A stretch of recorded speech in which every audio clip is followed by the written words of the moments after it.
Need advert placements, coverage for events, or the latest news stories? Call 070-3043-7110 right now. Aneke TV, move with the world.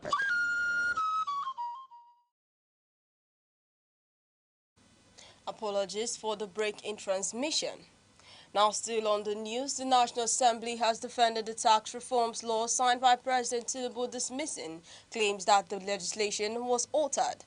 The President of the Senate, Chief Godswill Akpabio, and House leaders said the enacted versions matched what lawmakers approved. The reforms aim to improve revenue collection, modernize tax administration, and reduce leakages in the system. Officials say the changes are necessary to reduce reliance on borrowing. The government is urging Nigerians to focus on long-term economic benefits while implementation of the new measures continues nationwide. Nigeria's regional development agenda is taking sharper shape as the Southeast Development Commission unveils an ambitious long-term economic blueprint at a high-level stakeholders forum in Enugu. The Commission launched Vision 2050, a strategy aimed at transforming the Southeast into a $200 billion economy and major industrial hub. The plan focuses on large-scale infrastructure, energy, security, and mobilizing diaspora capital while pushing the five Southeast states towards deeper economic integration. Aneke TV News correspondent Jennifer Onibo brings the report in our next bulletin. The report will be coming up in our next bulletin.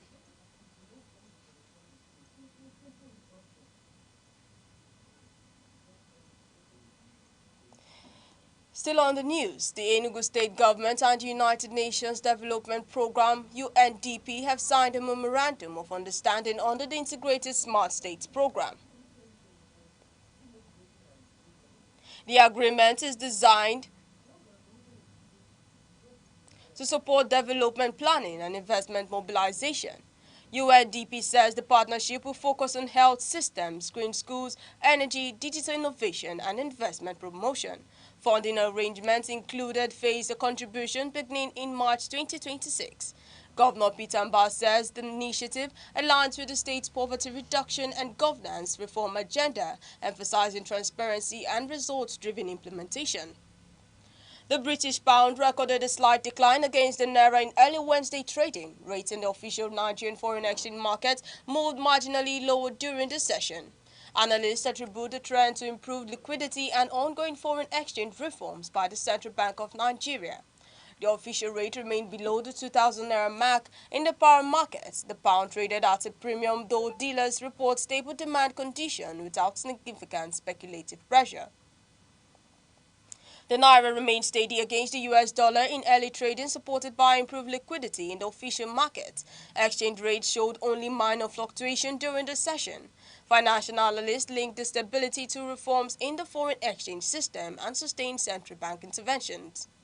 The official window continues to show narrower spreads. Foreign market rates also held relatively firm, with traders reporting balanced supply and demand conditions.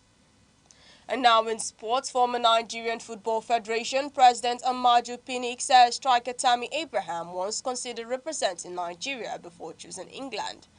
Pinnick revealed the development during a recent media appearance. He cited the case as an example of missed opportunities involving dual nationality players. Abraham has since featured for England but has not been a regular in recent years.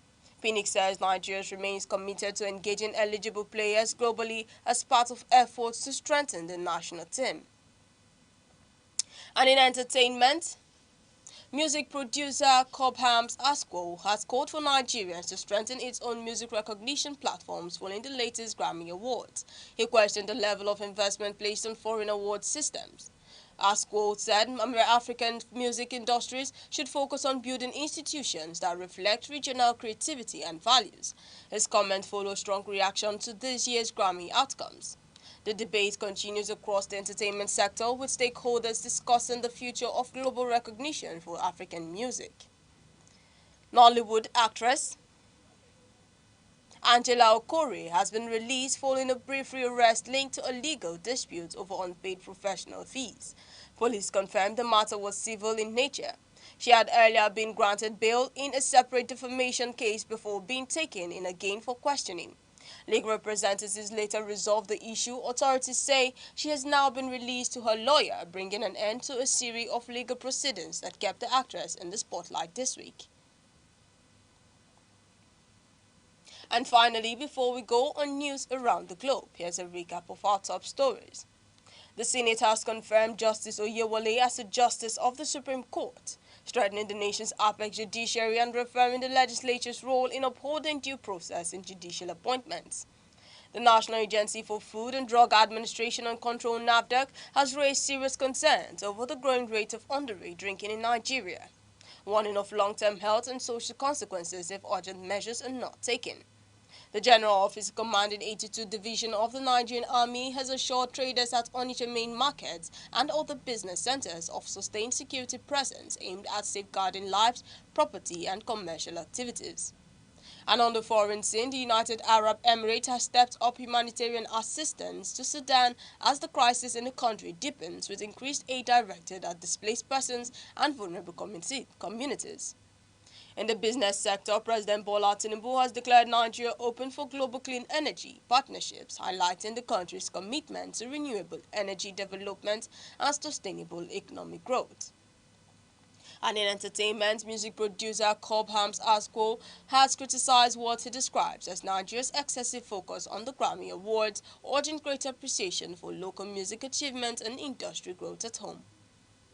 And that's news around the globe on Aneke TV. For more news and live updates, follow us across all social media platforms: Facebook, X, Instagram, TikTok, and YouTube, all at Aneke TV. I'm Deborah Mwakuba. Thank you for watching.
Aneke television.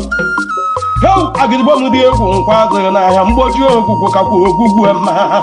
How mbo wa bịa na ihe ebube eme. Mgbagbu ọgwa gbatawa na ihe ebube emewa. Aneke television na-emere ogbenye mere amadi ihe. Ị na-agba nkwụ, ị na-eme nkepụta nwa, ị na-akwa ozu, ị na-agba akwụkwọ. Bịawa na Aneke television, bịa ka ezuoru gị ozi ọma. Bịawa na Aneke television yidume. Na-emere ogbenye mere amadi ihe. Ụmụ Igbo bịawo na nke a bụ nke anyị. Ị mara ebe ọ ga-anọ etiwo mọnwụ ntakịtụkwa mọnwụ si nne. Ya mere ha ji wee weta Aneke television. Ọ bụ onye mgbagburu ahụ nna. Ọ dị na soshal midia, ọ dị na mgbagbu, ọ dị n'Enugu steeti,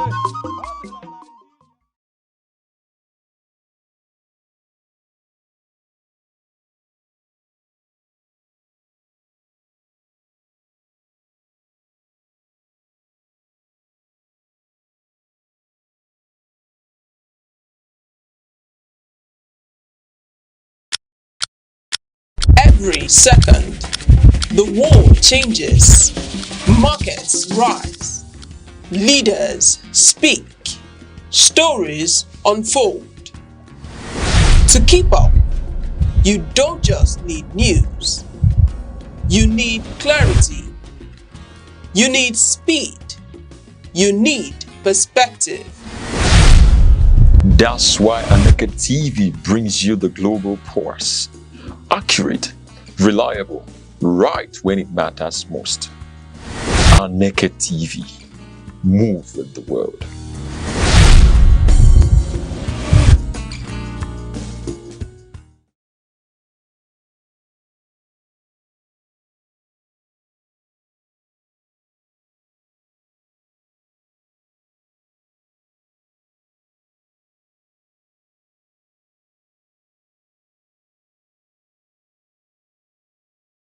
Ebonyi State, the salt of the nation.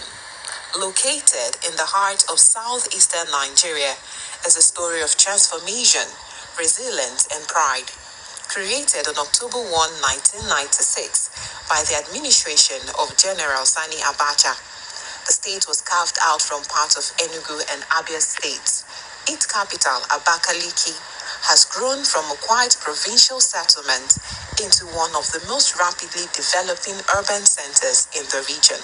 The name Ebonyi is derived from the Ebonyi River, while its slogan, the salt of the nation, reflects the state's historic salt deposits in Amachara and Uburu, which were once central to trade and local industry.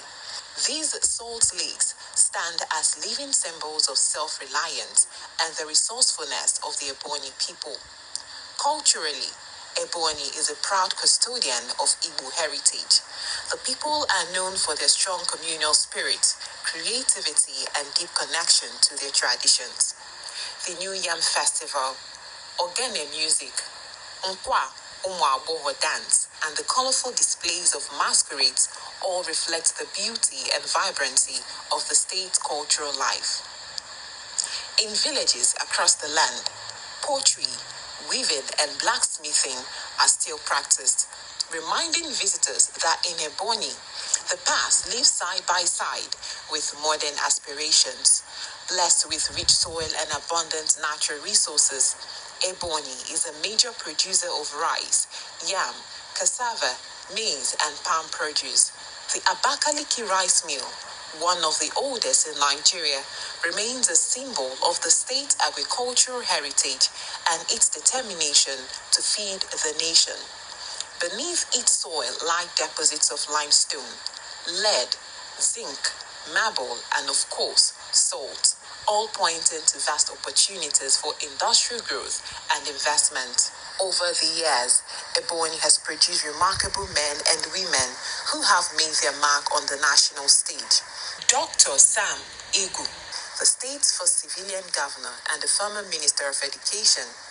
Chief Martin Elichi, an accomplished administrator.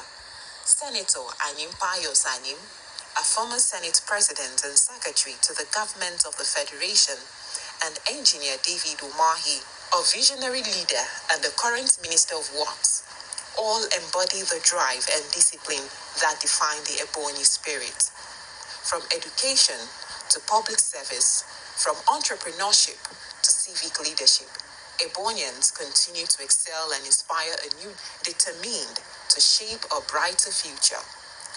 The lessons from Ebonyi's story are clear. It teaches the power of vision, unity, and perseverance. It reminds us that no beginning is too humble and no dream too distant.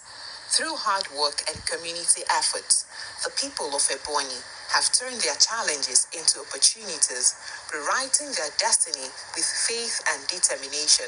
Today, Ebonyi stands tall, a land of salt and substance, of culture and courage, of tradition and transformation. The salt of the nation continues to shine, seasoning the story of Nigeria with hope, progress, and pride.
Every second, the world changes, markets rise, leaders speak, stories unfold.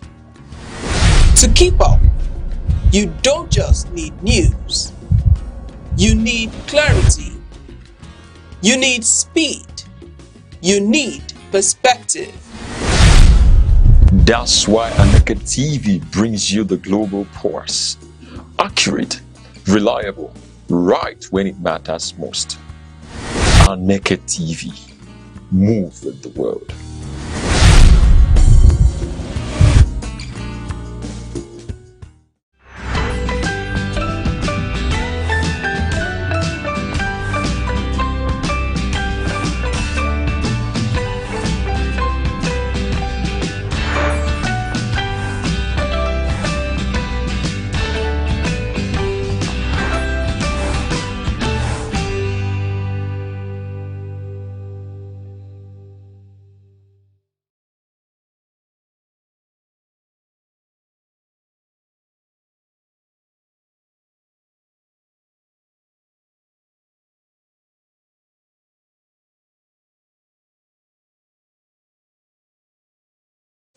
Good morning, Nigeria. Good morning, 042. Thank you for joining us today. You're tuned into Sunrise on Aneke TV, where every sunrise begins with delightfulness and also joy.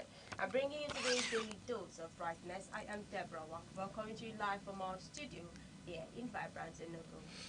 And good morning to you, our global audience. I'm Uche Osai. Wherever you are, at home, in your office, or in traffic, thank you for letting us into your space this beautiful morning.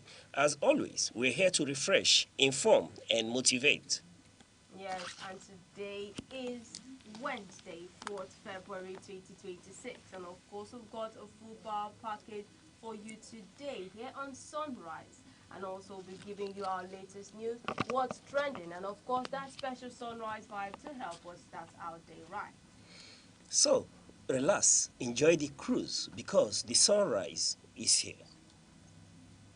Yes, and coming up shortly today, we'll be starting Sunrise with our quote of the day. With what's that thoughtful, what's that inspiring words that offer insight to whatever we do to keep us well focused, stay well driven, and also be motivated.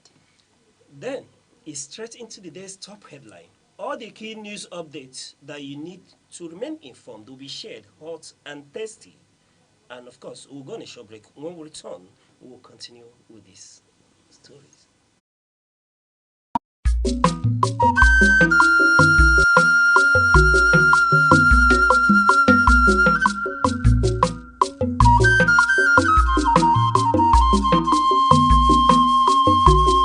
Aneke telivishọn heu agịrịgbo m dị egwu nkwa azụghị n'ahịa mgbochi ogwugwu kakwa ogwugwu mma heu mba ụwa bịa na ihe ebube eme mgbagbu ụwa gbatawa na ihe ebube emewa Aneke telivishọn na-emerụ ogbenye emere amadi ihe ị na-agba nkwụ ị na-eme nkepụta nwa ị na-akwa ozu ị na-agba akwụkwọ bịawa na Aneke telivishọn bịa ka ezuoru gị ozi ọma bịawa na Aneke telivishọn yidume heu na-emere ogbenye emere amadi ihe ume Igbo bịawo na nke a bụ nke anyị ịmara ebe oge ọrụ etiwo mọnwụ ntakịrị tụkwamọnwụ si nne ya mere ha ji wee weta Aneke telivishọn ọ bụ onye mgbagburu agụ nna ọ dị na soshal midia ọ dị na mgbagbu ọ dị n'Enugu site ọ dị na Naịjirịa.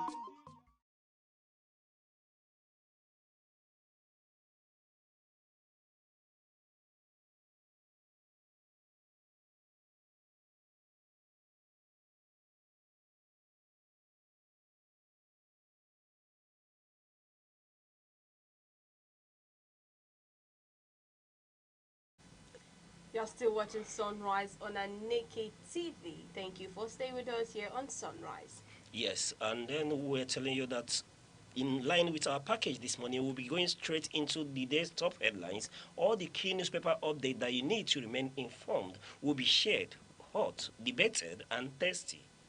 Yes, and right after that, we'll be giving you our full weather report for today, covering cities across the southeast and beyond, so you'd know what to expect before stepping out. Or if you've stepped out already, it is to keep you throughout the rest of the day. And later, we'll wrap things up by bringing to you our business update and equally the man of many parts, the sports oracle, commissioner of enjoyment, the mental mechanic.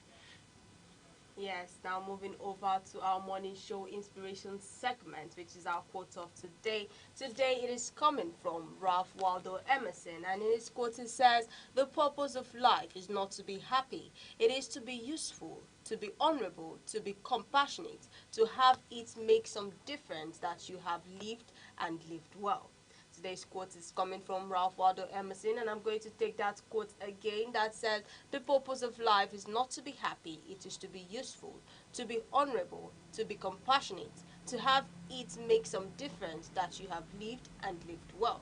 Now, this quote is Emerson's gentle reminder that a meaningful life goes deeper than personal happiness. He's saying that happiness, while pleasant, is not the ultimate goal. Instead, life finds its true purpose when we serve others, act with integrity, and show compassion. So being useful means contributing something to value of the world. Being honorable means living by strong moral principles. Then being compassionate means caring about others, especially when it's inconvenient. So when Emerson says to have it make some difference that you have lived, He's emphasizing impact, leaving people, communities, or the world better than you found them. And also, a life lived well is one that matters beyond the self, where your actions ripple outward and continue to affect others even after you're gone. So, in simple terms, what this quote is actually saying is that a good life isn't measured by how happy you were, but by how much good you did.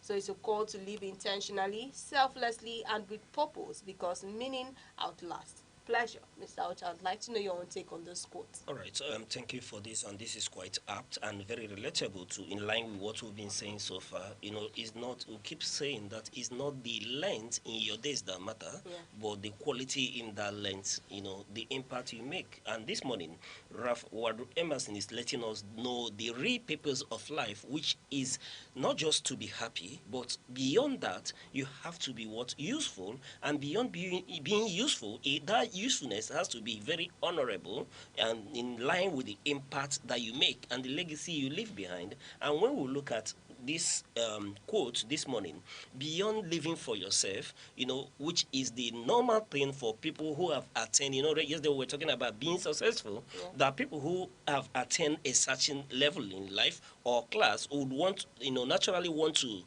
be happy, show off a little, and that's why you see the Plus boys or the Pablo boys, once they make, you know, some hard currency or they attain a level of success in their field, you see them going to go for a Mercedes Benz, go for the Lexus, and they're in club, they are pumping and washing hands with champagne, you know, just to be happy. But this morning, Emerson is letting us know that life is beyond that, that beyond that enjoyment, that what matters is what do you do with that life, how do you affect the people around you, you know, leading me to what the Igbo say. And you know, the Igbo, our elders are so intelligent that in everything they will have something to tell you, to point you in the right direction. And that's why you see in Igbo saying ana sina akuruno, when the word goes home, you know who made the word. And why do the Igbos talk about wealth getting home is all based on impact.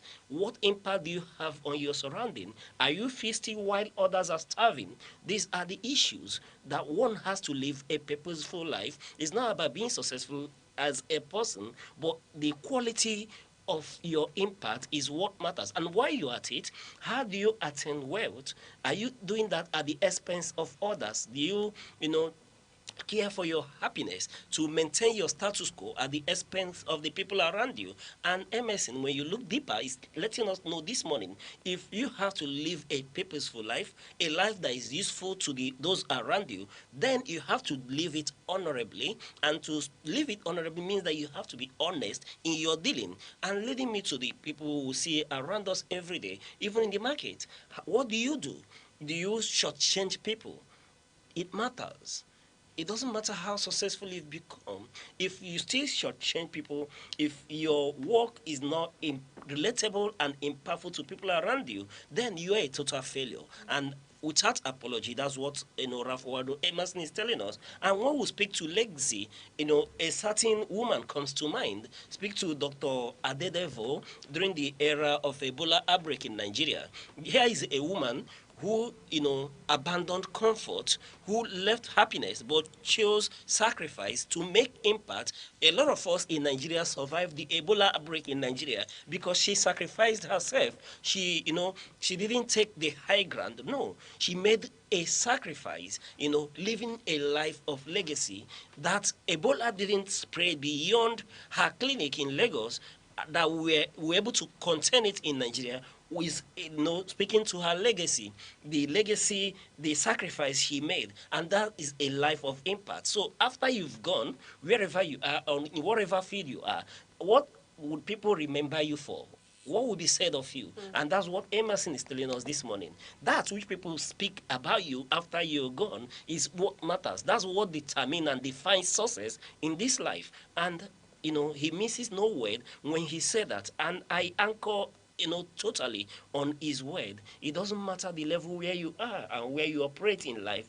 If whatever success, whatever level you've attained, be you a political leader, be you a religious leader, or an individual, or a chief, or a king in your community, and your life is not that of impact to people around you, it is a wasted life. And that is what Emerson is telling us this morning. Yes, indeed, it is a wasted life. So you should live a life that is meaningful, that is impactful, like Adedevo did. And when we talk about successful people, look at what Dangote is doing. Yes, he's becoming successful, but while he climbs up, there is impact. It trickles down. It affects everyone in Nigeria. This December, we were talking about, the usual queue at the gas stations. We didn't express it this year, and the price was brought down by one man. And that's impact. Yes, he is climbing the social ladder, becoming more wealthy and more successful. But he has not forgotten that with that, he has to impact the people. And that's what matters. So this morning, I say thank you for drawing us to the words of Ralph Waldo Emerson, where he said that the purpose of life is not to be happy. It is to be useful. It is to be honorable. It is to be compassionate, to have it make some difference, that you lived and lived well. That's what matters. And I take particular emphasis to be compassionate. It matters because we live in times and in a world people have forgotten the place of being compassionate. We let people down because we are not compassionate.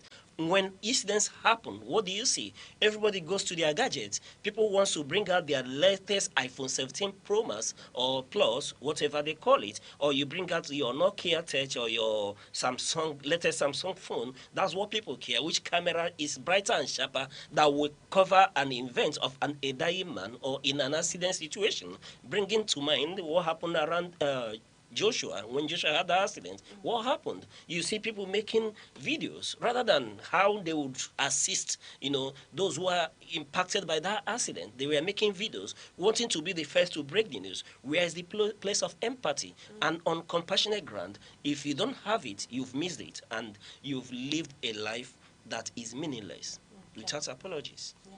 All right. Thank you very much for that. So let's simply have it in mind as while we're living our lives today, let us live selflessly. Let's live a life that would impact others, a life that is also worthwhile.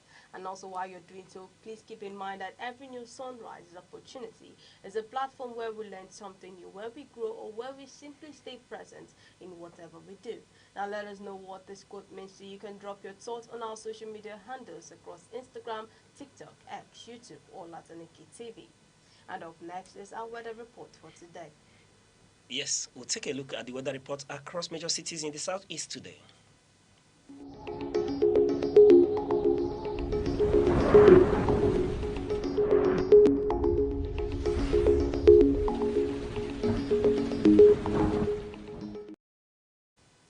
Good morning, Orca. Orca wakes up to a bright and sunny morning with light clouds drifting in and out. Temperatures will climb quickly, peaking around 30 to 40 degrees Celsius by afternoon. It's a dry and hot day, so expect plenty of sunshine and very warm conditions. Good morning, Enugu. Welcome to the coal city. Enugu starts the day cool and calm, with sunshine dominating the skies later. As the hours roll on, heat levels rise to about 37 to 39 degrees Celsius. No rain expected, just dry Harmattan season, heat holding firm. And in Abakaliki is looking hotter and drier today. Morning sunshine quickly gives way to intense afternoon heat, reaching 39 to 40 degrees Celsius. Cloud cover will be minimal and rain chances remain very low. And good morning, Imo State. Welcome to my favorite city of Owerri. Owerri enjoys a sunny start with occasional cloud patches. Temperatures rise steadily, settling around 36 to 38 degrees Celsius. Later in the day, it stays mostly dry with warm air lingering into the evening. And lastly, in Umahia begins with clear skies and sunshine. The afternoon brings strong heat with highs near 37 to 38 degrees Celsius. No rain worries today, just sunshine and warm winds. So, wherever you are in the southeast today, stay safe, stay cool, dress light. But do remember that either rain or shine, we've got you covered. And this is your weather report here on Sunrise at Aneke TV. We'll take a short break and we'll return with more updates. The eagle stands as a majestic symbol of strength, clarity, and vision. Its ability to soar above storms signifies resilience, while its shaped sides represent focus. This is why many nations, including Nigeria, use the eagle as an emblem of nation pride. Eagles do not fear challenges, they embrace them. They fly higher when the winds become strong, rising above obstacles rather than avoiding them. This teaches us that problems are not barriers, but stepping stones for those who dare. To live like an eagle is to stay focused, courageous, and disciplined. It is to see opportunities where others see only difficulties. The sky is not your limit, it is your launch pad.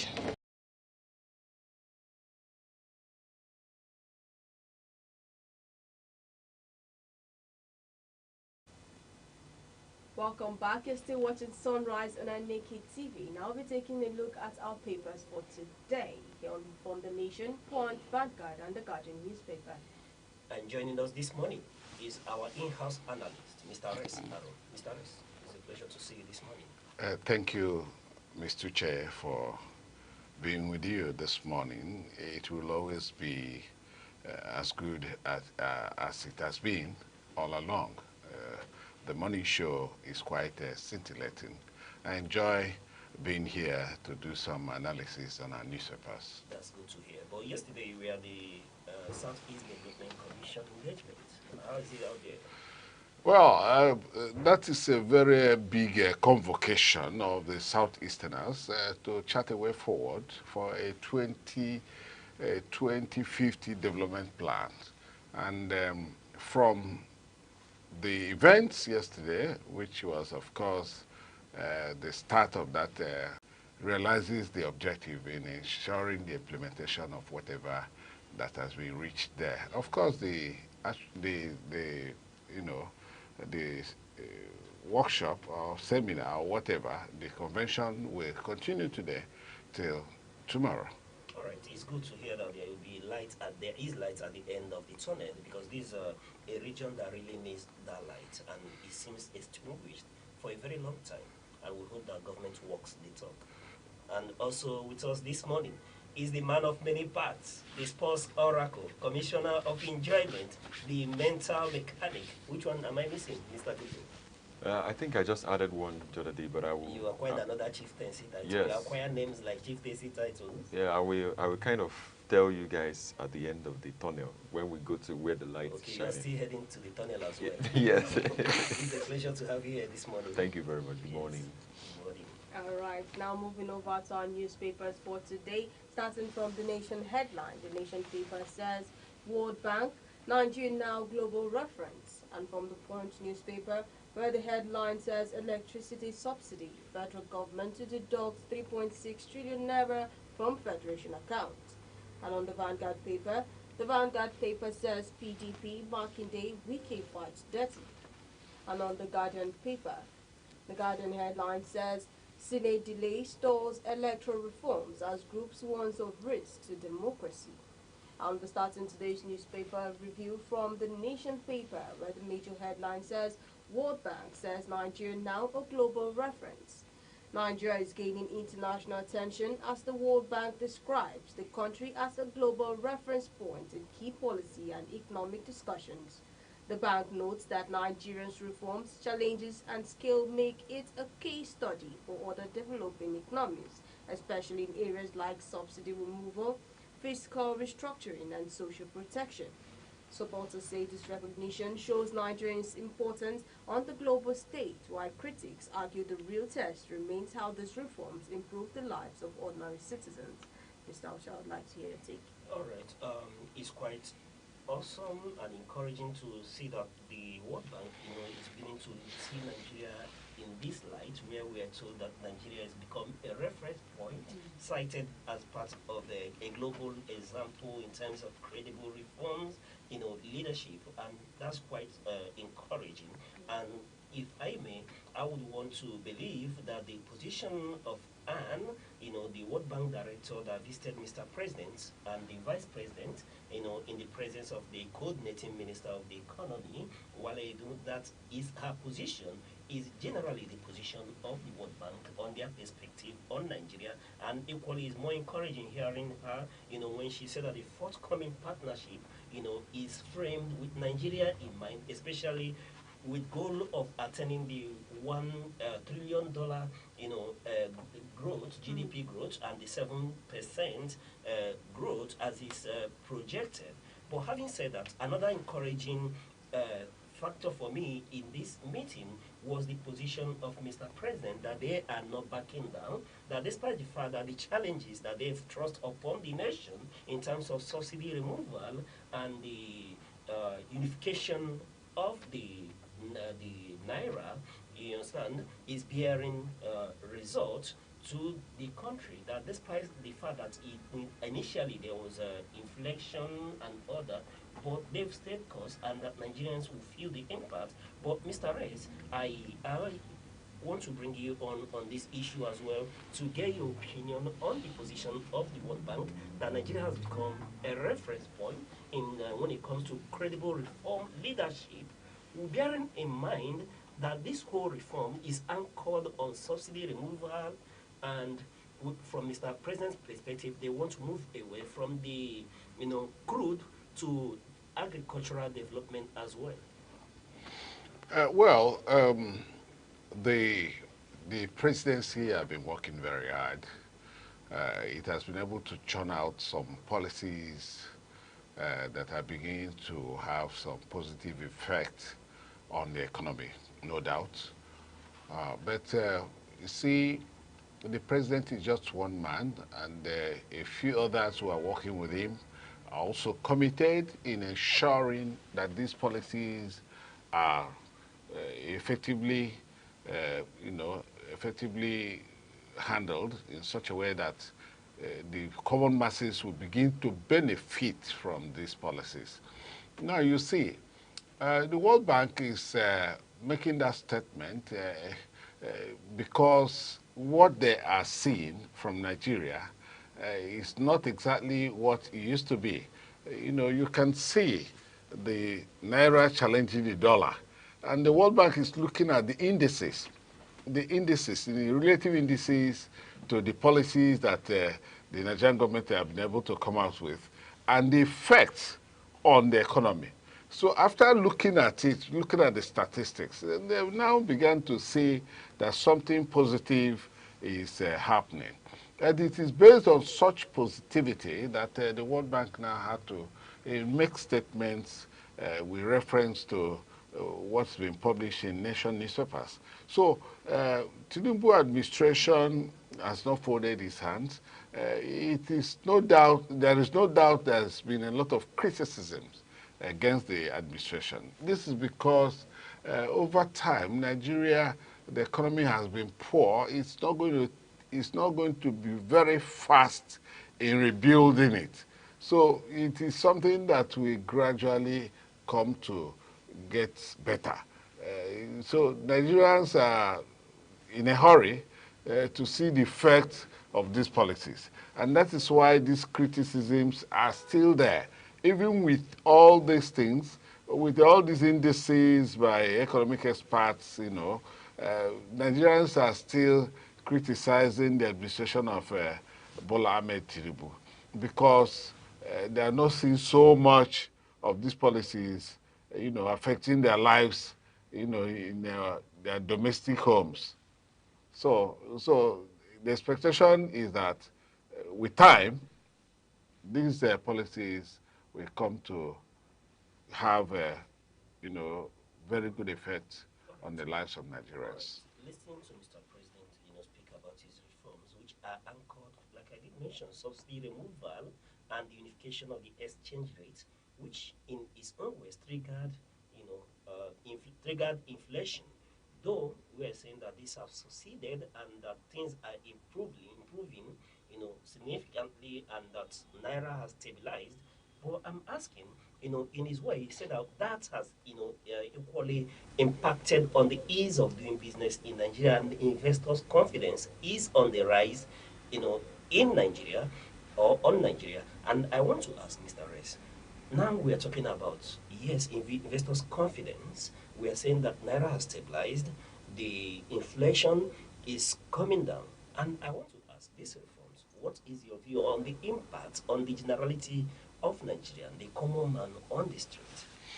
Well, let me even start from what we call the ease of doing business.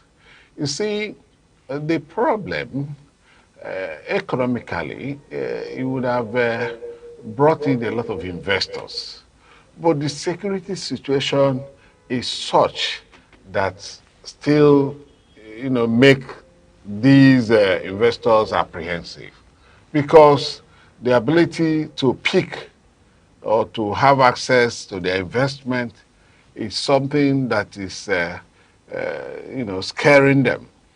So when you talk about ease of doing business, I actually do not see it uh, uh, in a high percentage rate, because until the Nigerian government stems the tide on insecurity, then you cannot talk about investors coming through blast. Okay, based on the policies of the economic policies available, it would attract investors. And if the investors come, it will certainly, have positive effects on the living standard of the populace. This is because these investors will come with investments that will, give employment to the teeming population, and of course, with employment, you are even lowering the level of insecurity, because the idle man is the devil's workshop. People who are not employed, that is why they roam about looking for one thing or the other, of course, getting involved in crime. Unemployment is a big factor in insecurity. It's a big factor that helps to trigger insecurity. So the investors should come when you have security. So when security first, which is primary, then the investors will come, and of course the spiral effect will now go to the Nigerian populace. All right. The spiral effect will now go on the Nigerian populace. That's when we will feel the impact of these reforms more. That is exactly where you get the impact, and the people will become a little more relaxed and organized and happy with the government of the day. Okay, that's quite out. All right, thank you very much for that. We'll be moving over to our next paper coming from the Punch newspaper, where the major headline there says electricity subsidy, federal government to deduct 3.6 trillion naira from federation accounts. The federal government has announced plans to deduct about 3.6 trillion naira from the federation account to cover electricity subsidy. This movement, state and local governments may receive less monthly allocations as the subsidy cost will be shared across the tiers of government. While the federal government says the step is necessary to stabilize the power sector, many state governments are already raising concerns about financial pressure and budget strain. All right, Mr. Rez, I will come straight to you on this very one. We've seen a subsidy regime where the government of the day tells us that they've been subsidizing the poor households in Nigeria, to make electricity affordable to them. And this subsidy has gotten to the tune that the federal government cannot manage alone. Now, the intention is to redistribute that financial burden across the federal, state, and the local government. And now we are seeing that 36 trillion, 3.6 trillion, I beg your pardon, is now, estimated to be taken from the federation account between 2026, 2027, and 2028 as well. And this government has said is in order to confront the electricity subsidy debt, which we were told amounts to about 200 billion naira monthly, creating a burden on liquidity across the power sector. And looking at this whole issue of subsidy, I want to get your opinion on this. At least there are Nigerians who are so excited that when oil subsidy is gone, that there is an impact and or another aspect where the government has to or is keen to spend and apply subsidy on, and speaking to the power sector, and the impact is having. And this subsidy, do you think is commensurate with what Nigeria, the benefit Nigerians are enjoying when you bring in the tariff? You see, if this program will allow me, I will have to use an Igbo proverb.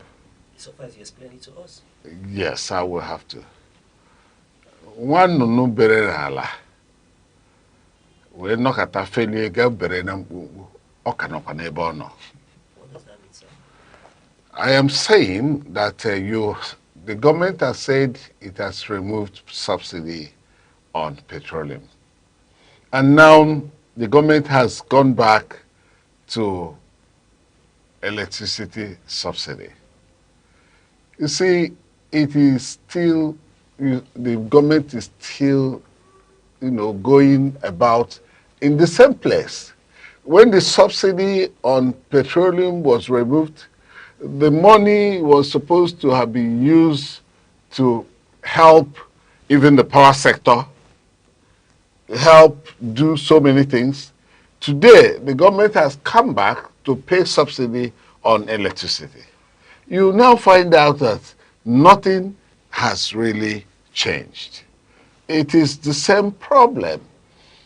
We ask ourselves, how much money, how much fund, how much allocations has been pushed into the power sector? What level of power, what megawatts of power do we produce? Has power been stable in Nigeria after so many years? Since after independence, we've been having problems to grapple with electricity generation, supply, and distribution, and so on. And today, not much has been achieved. We had a speaker on this television who spoke that a lot of things should have been gotten right, if it were not for corruption. So we believe that when government says it's removing subsidy on petroleum and it's coming back to pay subsidy on electricity, and very soon there's going to be subsidy on healthcare and on education subsidy. Of course, there's subsidy on that. So you find out that basically everything we are doing in this country is subsidized. So are we going to continue to live on subsidy regime? That's a question. Can government, come out with better ideas on how the Nigerian populace will be able to reap the dividends of democracy without, having to pay dearly for it? And when you're paying subsidy, you pay subsidy for electricity that is there.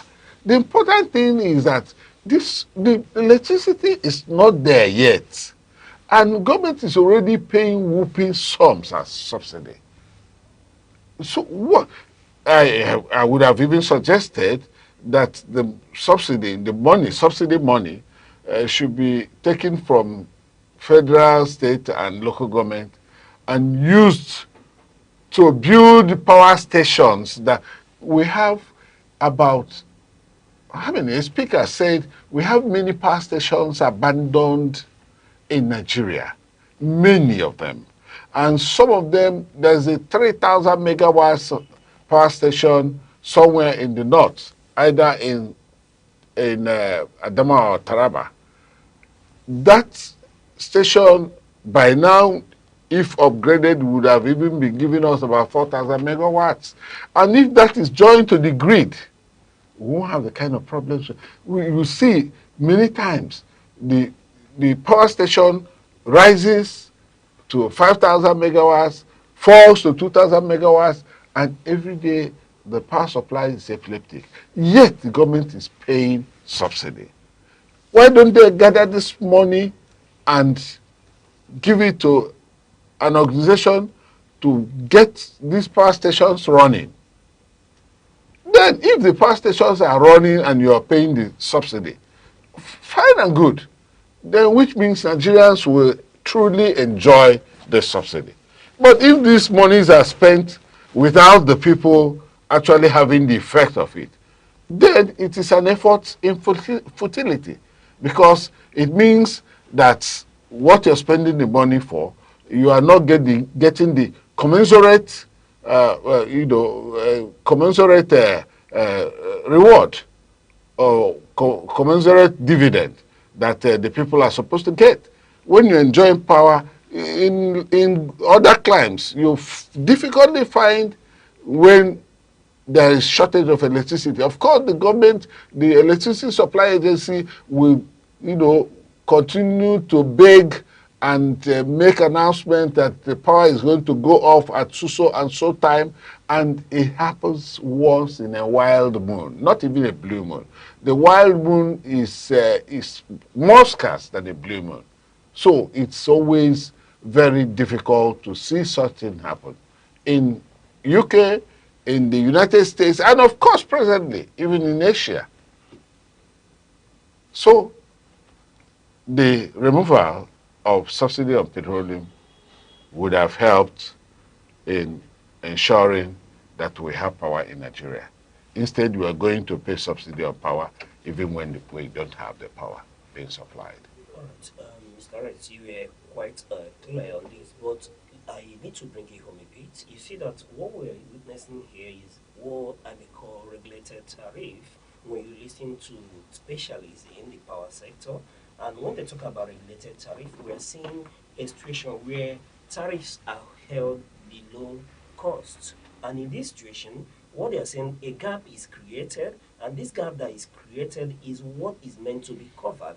In essence, we'll have a situation where perhaps there are band A, band B, band C, that there is being a gap where government is regulated the tariff, that the Gencos and other are not charging the amount they were supposed to charge as per the power generated and distributed, and this gap is what they now have to cover in terms of subsidy. But what I'm asking you, when we look at this situation, are you one of the proponents that say that government shouldn't go the way of subsidy at all? Now that, yes, government is subsidizing, but they are saying the federal government doesn't want to bear the burden again alone. It has to be really distributed across both the subnational and the local government as well. Yeah, I quite understand that the cost per unit of energy being consumed by Nigerians is quite beyond what they were taking before now, and that was what brought about the increase in tariff in electricity tariff. So, but my position is not even about the subsidy. My position is that government could pay subsidy, especially when they are now saying that all the tiers of government will participate in the payment of the subsidy. Fine and good. I am not averse to that. But I am interested that if you are paying subsidy, let there be power. If there is no power, then the payment of subsidy is, not yielding the desired result. Because we are talking about tariff. Are you saying that just that quantity of electricity that Nigerians consume result in as much tariff, which means if we have electricity supply 24 hours, 247, 1 year, then the tariff at the end of the day could rise to about 50 trillion. Yes, because we are now talking about 3 point something within 2026, 27, 28. 3 point something trillion, which means if we have more supply than where Nigerians now enjoy electricity, without power off, it means the subsidy will go up to, because there'll be enough electricity consumed. So that is my grouse. I don't want to believe that I don't want to believe that with this limited quantity of electricity that we have to pay as much. I believe in turnover. Electricity production is done through the production machines. That is the dams, the turbines, and of course we should even think about diversifying into wind and solar energy, which will be a little cheaper, so that the cost per unit of electricity will be made cheaper, for Nigerians to consume in such a way that this tariff, this cost per unit won't be high. You see, the cost effectiveness, making production in Nigeria to be cost effective. Power production is not cost effective for now. That is why we require to pay as much money per unit of electricity. It is not so. If we have enough, if we explore other areas of electricity generation, we are going to get power much cheaper than that. That is my position. That is what I believe, that government should think. They should think out of the box. They should not be doing things. You see, the producers of the production of power now, producers of power are into business. They are businessmen, and they want more profit. So the regulatory agency, the electricity regulatory agency should think about better ways to ensure that electricity is cheap in Nigeria. You're quite clear on that, but let me, on one issue, and which was supposed to be my next question, which you answered clearly, speaking to alternative source of energy, power, and, usually when you go to the medieval Europe, you saw that coal was used as a source of generating power in that era, but today World Health has told us that we can't use coal due to the environmental hazard. And I don't know if you're in the same school of thought with me, that believe that given where we are, until you get to where they are, that we should make use of what we have, and we have coal in abundance, and that could be a source and used to generate power, especially for states like Enugu State that has coal in large abundance. What's your take on that? You see, when you're talking about environmental hazard, you think about other factors.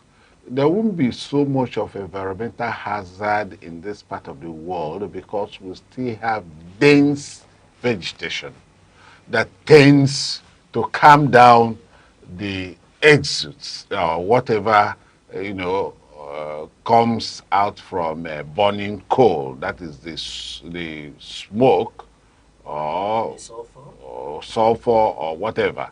You see, because of dense vegetation, the plants reabsorb and takes and make mild the environment. So the hazard won't be there so much. So we can still use our coal to generate electricity if we have the will. It's about government. During the days of MI, we had the Oji River Power Station, and it was producing, and we had electricity abundantly before the war. Okay, until during the war, that place was, was smashed, because they didn't want the Southeast to grow, because they belonged to a secessionist, a branded secessionist group. They branded, the Southeasterners as people who are seceding, and therefore they should be knocked down. And that's exactly why the people were giving 20 naira after. No matter whatever money you have in the banks, you were just giving, and the rest of the monies went to the bank and the government. So you see, it was as bad as that. And today, before now, that power station would have been upgraded to such extent that it could give us about 500 megawatts or 200 megawatts. But it is difficult. You cannot revamp it. The technology is obsolete. Even if you want to build a coal technology for power generation, it has to be with modern equipment, And there are even equipment that could make it not, uh, you know, dangerous to the people.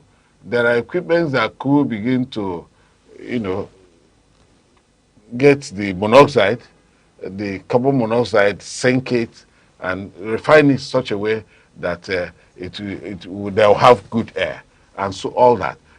Don't you see the changing of coal into briquettes, smokeless, smokeless briquette. You see, you can change it to smokeless briquette and still use it to, burn to heat the turbine.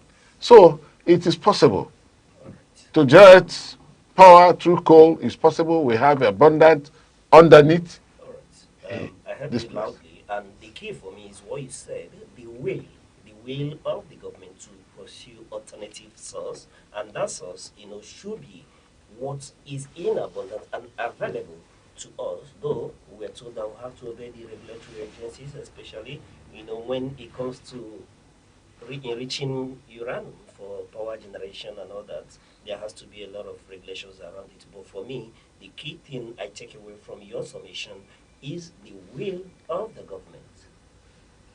All right, thank you very much for that. Now moving over to our next paper, coming from the Vanguard newspaper, and the headline says, PDP crisis, Makinde Wike fight dirty. The internal crisis within the People's Democratic Party is deepening as Governor Sheyi Makinde and former River State Governor Yesom Wike are now openly trading accusations. The feud, described by party insiders as a dirty fight, is exposing deep cracks ahead of future elections.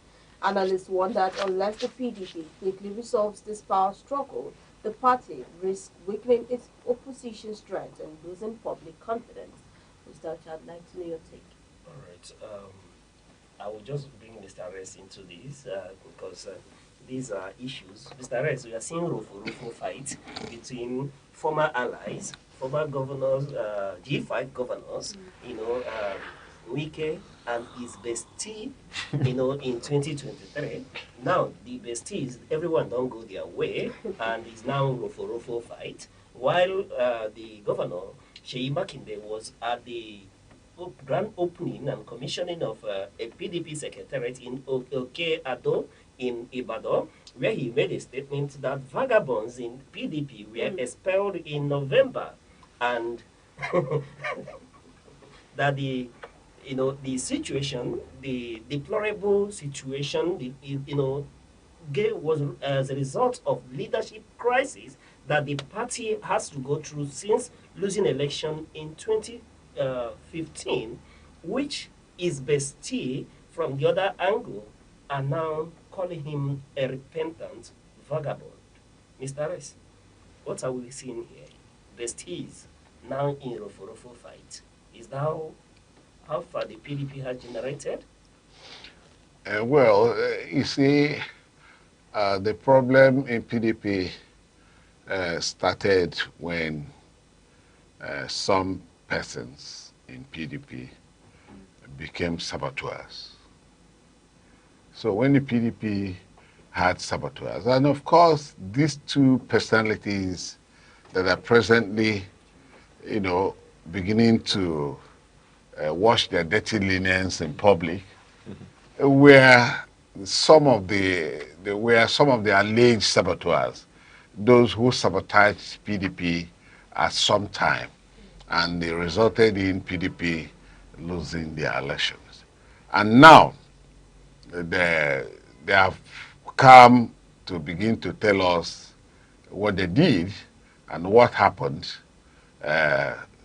to the party and what they were doing and what they are intending to do and all that, because there's a love lost.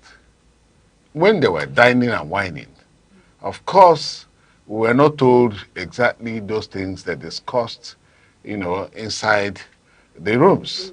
They have come out now to wash dirty linens in public, to tell us to engage us so that we'll begin to. They're now attracting people to begin to make commentaries, just like this commentary I'm making here, doing some analysis, dissipating my energy, discussing about people who have been privileged. I do not say it was not a right. They have been privileged to be at the helm of affairs in the management of our economy, in the management of our resources. And these people have not even done the management of our resources effectively, and that is why Nigerians are suffering. At least Nigerians in the part of their own domains are still suffering because they are not Nigerians from the moon. I've not seen any of those places, any of the states where these former governors or where these governors, are, that has, excuse me, I have not seen Nigerians at that place to be like Monaco, a tax-free state. Monaco in France is a state where there's tax-free. If you live in Monaco, you don't pay tax, which means Monaco is so rich that everything is subsidized, and everybody that's living in Monaco in France is living tax-free. So, and I've not seen any of those states where either Wike and Makinde is governing now as a tax-free state, which means even as governors, they have been unable to actually stem the tide of poverty in those states. And today, they're just making us to begin to talk and talk and talk about the sabotages they did in Nigeria. The support they gave to Mr. A and how they fell out and started. See, PDP is almost dead and buried the way it is. Even now, Wike group has even gotten judgment so when Makinde is saying that the vagabonds have been, sent back in November, I wonder the PDP that Makinde is still using to send the. If I may, Makinde has come publicly to say that he has faith in the judiciary, that the judiciary will come good. So this Rofo fight will continue. Yes, it will continue. Yes, but one thing you said is that PDP is dead and buried. Perhaps maybe the judiciary will. I said almost dead. Almost dead. Okay, but it's not buried. But one thing that is certain is that all this, is as a result of leadership vacuum that was thrust upon the PDP. Let me not use the word upon us as a result of their losing the presidency in 2015. But be that as it may, Mr. Arrest, we know that this Rofo fight will continue. Is there whether one is a vagabond or the other one is a repentant vagabond? We know that, yes, like he did say, when the going was good, they didn't bring us into the whole scenario. Sure. But one thing is that we continue to be entertained. And on that note, we'll go on a short break, and when we return, we will continue on trending issues.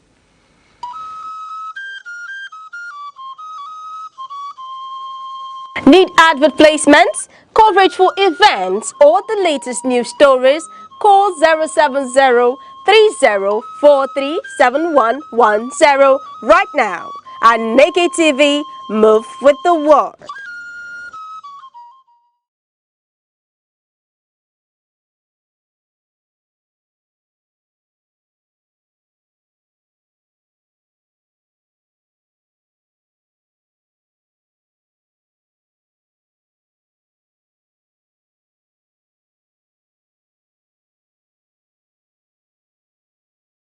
All right, thank you for staying with us. We're still here on the Sunrise, and we're looking at other trending stories that Nigerians talk about. And we'll look at an issue concerning Pastor Kingsley Okonkwo, a Nigerian relationship coach and founder of David Christian Center, who is under the scrutiny at the moment, sparking a controversy by unveiling a Bible-inspired tattoo, where we saw John 3:16 on his arm, and this has caused a lot of issues, between the Nigerian Christians. There is one divide who are of the view that it is anti-Christian to wear a tattoo, while at the other spectrum, there are those who are, saying that it's of no consequence. Mr.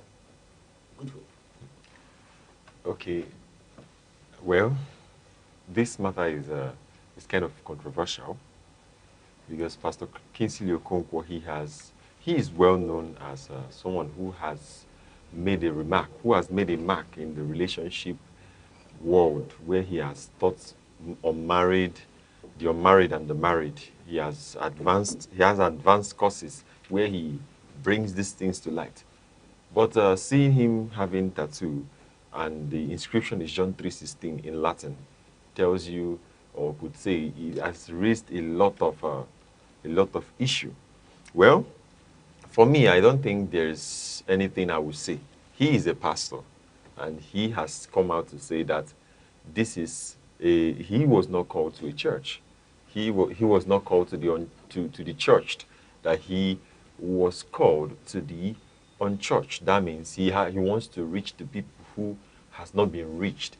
So thereby, having an inscription of a tattoo is something that could help. And in the other hand, he has been backfiring on the people who has been calling him out, telling him that he's not a. It's now a religious rofo fight. No. Basically, what people have pointed the wrong fingers at the actions. He has come out to even make a video clarifying that this is what it is. So a lot of people have given him a backlash. Why will you wear tattoo? Why will you do this? I'm like, it is him. He knows what he was called to do, and that is just how I am seeing it. All right. Deborah, what do you think? Okay, one thing is, especially, is people always talk about something, whether you're doing it the right way or the wrong way. One thing about people is they talk about most things. Now, according to him, he said the reason for the tattoo is to preach to people. Like that, and the tattoo has actually made him preach or covered basically many people in less than 24 hours. Yes. Now, specifically, you see something written on someone's arm. It might be a Latin word, it might be a French word or something like that. Now, you see it and you would want to know the meaning of that. You go ahead and read about it. Now, somebody basically sees the tattoo on his arm and wants to know about it. And that way, he has his own manner of, let's say that's his own manner of approach to preaching the gospel. That is what he believes in. And also, when it comes to appearances of people they judge. Yes, of course. They judge people appearances. The way you look, I will start talking to you. Yes, they start first talking of to all, you, yeah. the way you look, the manner of dress, and I believe that it doesn't matter on your outlook appearance. If you know what you're meant for, if you know what you want to do, and that is what you do. Let's say in the Christian world now, you want to preach the gospel. Everybody has the way they want to preach the gospel. Yes, they might attract people, like, okay, dress the way you want, but don't be naked. That's the specific thing. Now, people also judge it by wanting you to put on this, how do they call it? They say it's Mary attire. Like they want you to cover your hair, Mary Amaka attire. Now they want you to cover your hair and your whole body. Now, people definitely will just talk about everything. So, right. It's good to see you speak that way, speaking to Mary Amaka, and I hope I will see you one day. Let me come in here. Let me come in here. You see, Christianity is Christ-like. Although communication has gone to a very advanced stage, and a lot of people use a lot of things to, find attraction, to gain attention of people, more so when they want to meet them. So there is a man who sells on the street with a barrow, and as he's passing, he will just shout, "Who has this purse?" And every other person's attention will just come. It is now a strategy to do that. So communication has gone so nuclear that you come with a lot of innovations.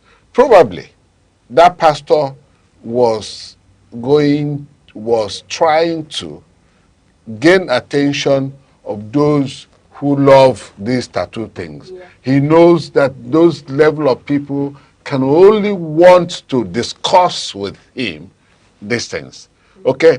But the Orthodox Church do not believe in such things. Yeah. It is people with tattoo are seen to be people who are not living a good life and all that. So for a pastor to do that, they will see him. But we remember that when Christ came, he went to eat and dine with the sinners. That was what the Pharisees now felt that he wasn't doing the right thing. Right. Mr. Rex, I didn't know you were a preacher as well. It's good to see in this way. But be that as it may, yes, one will argue, on these issues, and there are a lot of people on different divide. Some they argue, they anchor their argument citing Leviticus 19:28 that the scripture is against wearing tattoo. Whereas there are people on the other spectrum who argue that that's in the Old Testament, that there were places where they said, "Oh, thou shalt not eat pork," where God was giving the Israelites commandments and all that. They argue that we are now in the New Testament and that Christ has come and that Old Testament has been, set aside. Then there's a new era. But be that as it may, a man can only give what he has. Yes, and rightly so, he has said he uses it as a means of communication, converting people to Christ. But what matters is that is his faith, and we are told that Christianity is personal, and is personal to him. At the end of the day, like the Latin they said, non habet, quod habet. No man can give what he doesn't have. What he has given. And for me, that ends it. Is his personal relationship with his God. But we'll continue to, speak about these things a bit academically. Yeah. Yeah. But moving on, we'll see another, story, very delightful story about a 13-year-old boy who swam for 4 hours in cold and dangerous waters to save his mom and sibling who were swept into the ocean. Says God who got him to shore. The family was on a kayak and paddled board when they were swept about 2.5 miles out to sea.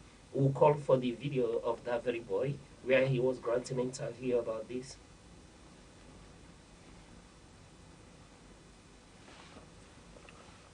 Mum says, "Boy, give Austin your oar. Austin go get help." And I thought I knew it would be a long way because it was like 4 kilometers. But the kite kept on taking in water. But I was also thinking about like all my friends at school and friends at my Christian youth.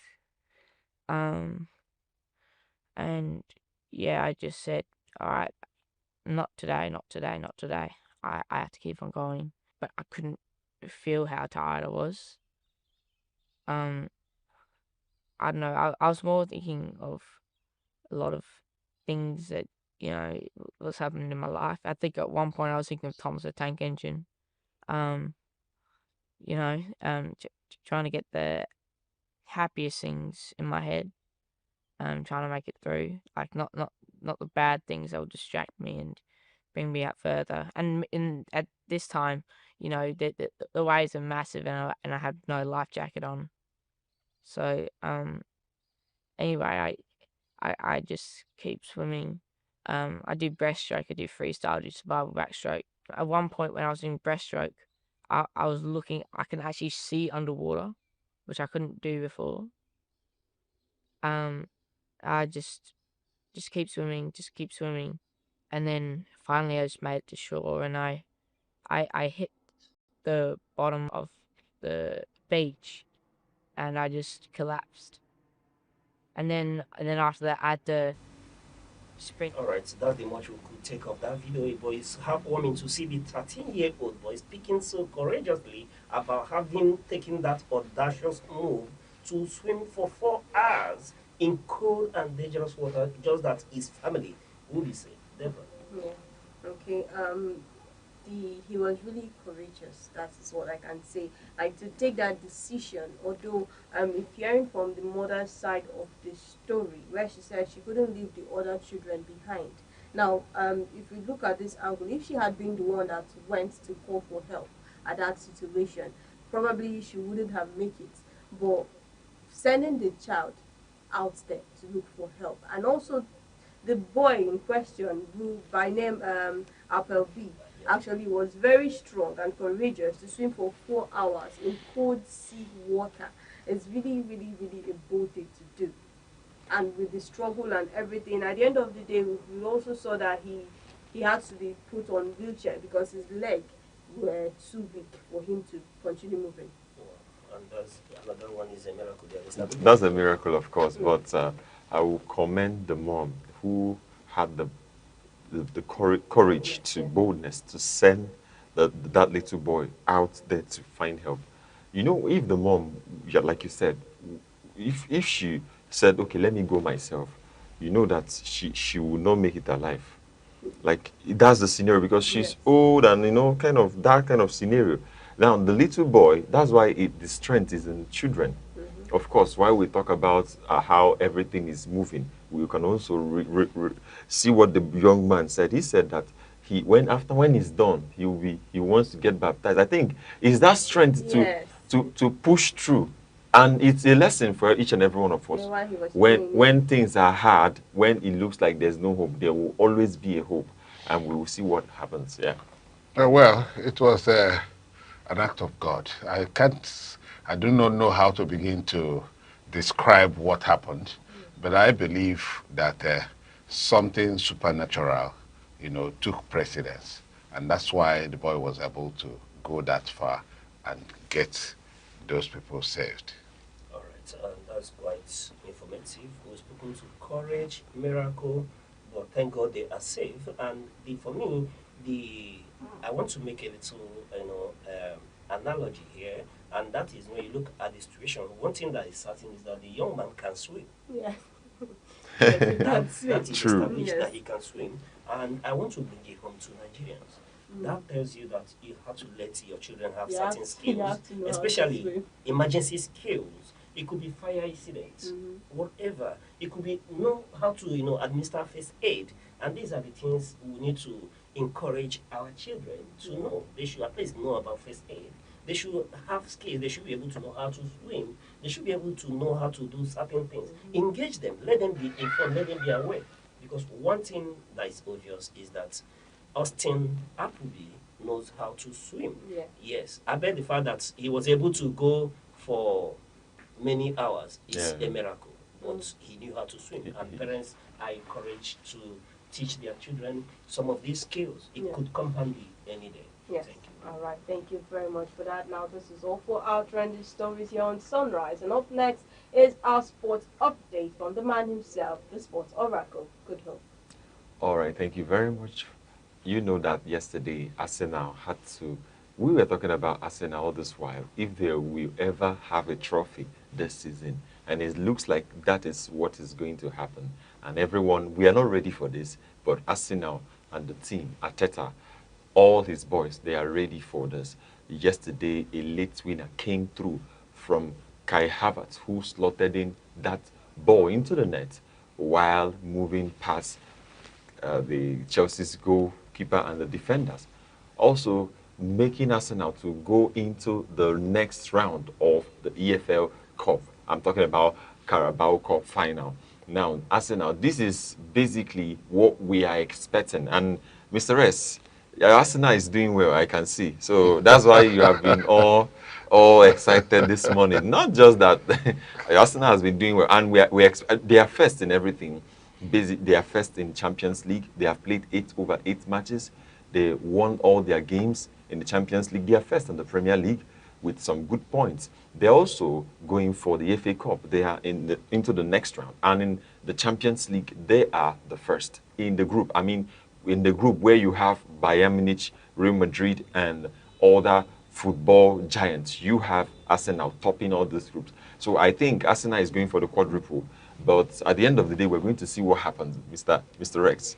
You guys are about to lift the trophy. You said going for the quadruple. No, the only thing is that Arsenal has a chance.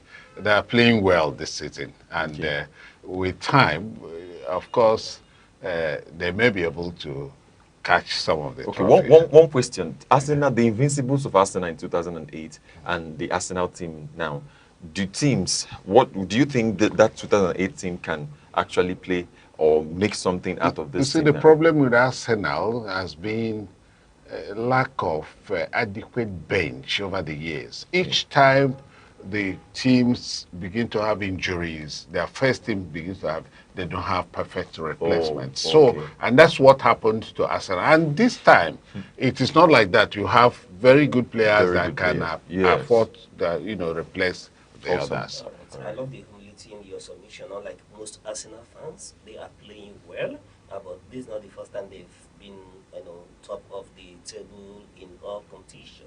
What matters is how many trophies they bring home at the end of the league. That's what matters. For once of time, let's leave this argument for today. All right. Thank you very much. All right, moving on to the business news update. We'll start from the Nigerian stock market, which closed on a positive note yesterday, Tuesday, February 3rd. The market was buoyed by significant price appreciation in heavyweight like Seplat and Dangote Cement. The All-Share Index, ASI, was higher as investors positioned themselves for the upcoming earnings season. And looking at the market capitalization yesterday, market ended at approximately 106.5 trillion naira when we saw trading activities where investors traded over 736 million shares valued roughly at 24.37 billion naira in deals totaling 45,994 deals. And when we look at the market rate, we'll see that the market rate yesterday was positive as there were 35 gainers, slightly outpacing 34 losers. That takes us to the Naira market, the performance of the Naira in yesterday market, and we'll would summarize yesterday's Naira performance in the market as to be that of stability. We see that Naira maintained relatively stable but slightly volatile part being yesterday, and then the local currency show resilience against the dollar in the official market while earning some ground in the parallel market. And when we see that the naira, the official market, opened at 1,391 naira, as against the dollar closing at 1,400 naira 54 kobo against the dollar, while at the black market, which is the parallel market, the naira opened at 1,475 naira against the dollar and closed at 1,470 naira against the dollar, which is a remarkable appreciation. This stability of the naira at this range, which is experienced equally, at mid-time in the day, experienced little dip before bouncing back. And a lot of analysts, have celebrated this stability, and they speak to the improved liquidity, which has seen increased dollar inflow from exporters and recent central bank of Nigeria stabilizing efforts, which they say is making a lot of impact. And as we know, this morning the Nigerian stock market is is open and trading has commenced. But we do advise that before you make any financial investments, please do consult a certified financial analyst due to the volatility of the market. Thank you.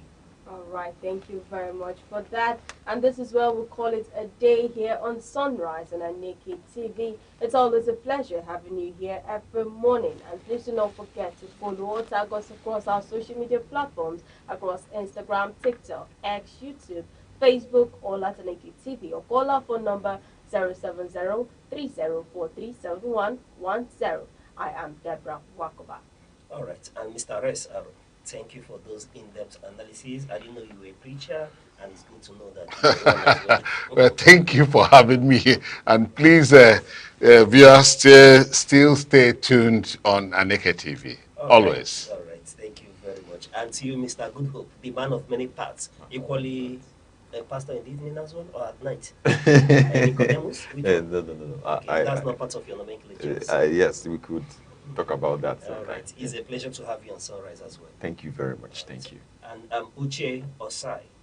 On behalf of all of us here at Sunrise and the crew at Aneke TV, we say thank you and keep watching Aneke TV till we come your way same time tomorrow. Bye-bye.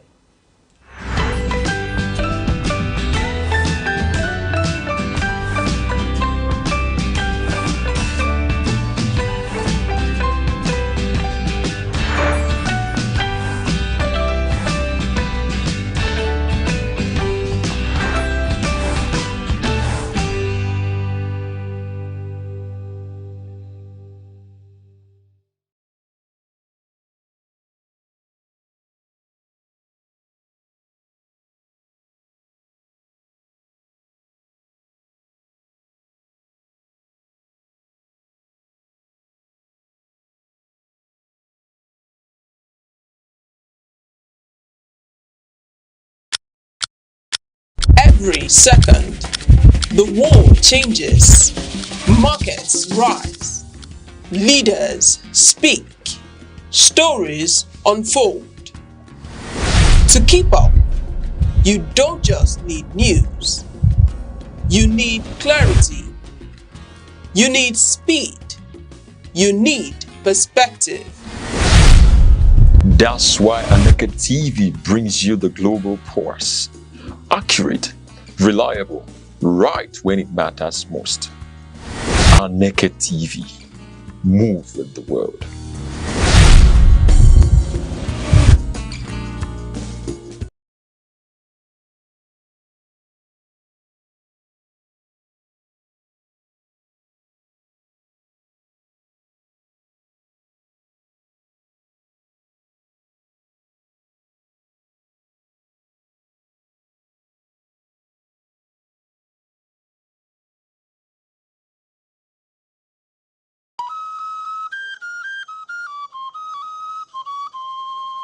Need advert placements, coverage for events, or the latest news stories? Call 070-3043-7110 right now. Aneke TV, move with the world.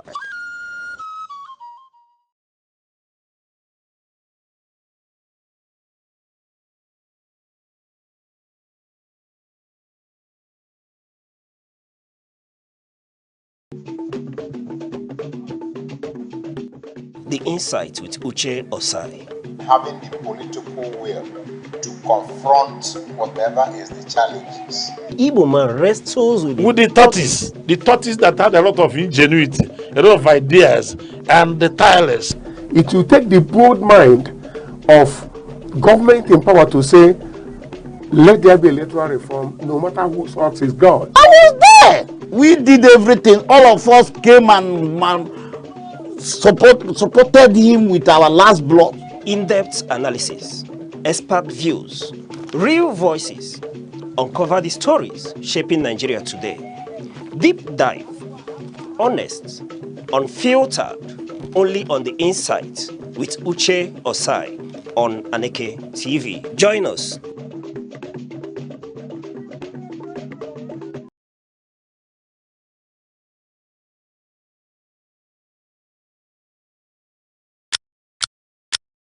Every second, the world changes, markets rise, leaders speak, stories unfold.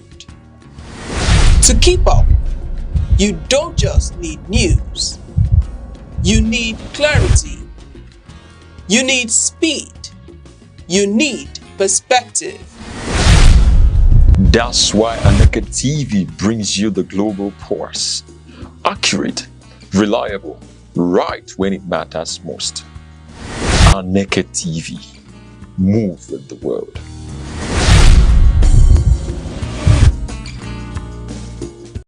The eagle stands as a majestic symbol of strength, clarity, and vision. Its ability to soar above storms signifies resilience, while its shaped sight represents focus. This is why many nations, including Nigeria, use the eagle as an emblem of nation pride. Eagles do not fear challenges, they embrace them. They fly higher when the winds become strong, rising above obstacles rather than avoiding them. This teaches us that problems are not barriers, but stepping stones for those who dare. To live like an eagle is to stay focused, courageous, and disciplined. It is to see opportunities where others see only difficulties. The sky is not your limit, it is your launch pad.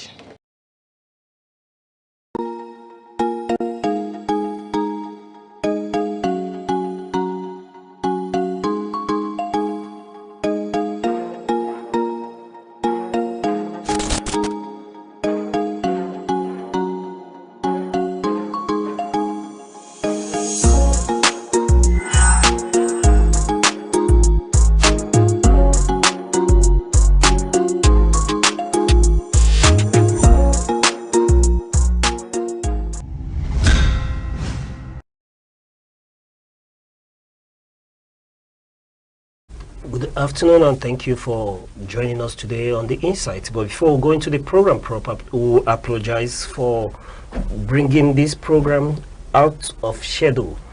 Thank you very much for your understanding. But you know, as we celebrate the new year, people are still in the mode of celebration. We are setting agenda for the new year. Everything is about the new year resolution. Personally, and as a nation, we're beginning to chart the direction coming into 2026 proper. And today is no exception. We'll be discussing with a very prominent personality in Enugu State. We are talking about no other person but His Royal Highness Oba Isiaka A. Salmon, MNSE, PhD. Ilufemi Loye 1, Arole Odua of Enugu State, the Oba and leader of Yoruba in Enugu State, Nigeria. Oba. Happy New Year, Mr. Many Uche. happy return. It's a pleasure to have you. And thank you very much. We know it's a new year and a lot of things to attend to, and you're here to speak with us. Thank you very much. You're welcome. It's a pleasure. All right. Let's just get into it. Okay. 2026 has been long awaited for. Once we get into December, people start making arrangements for the new year, celebrating the festivities, and then here we are.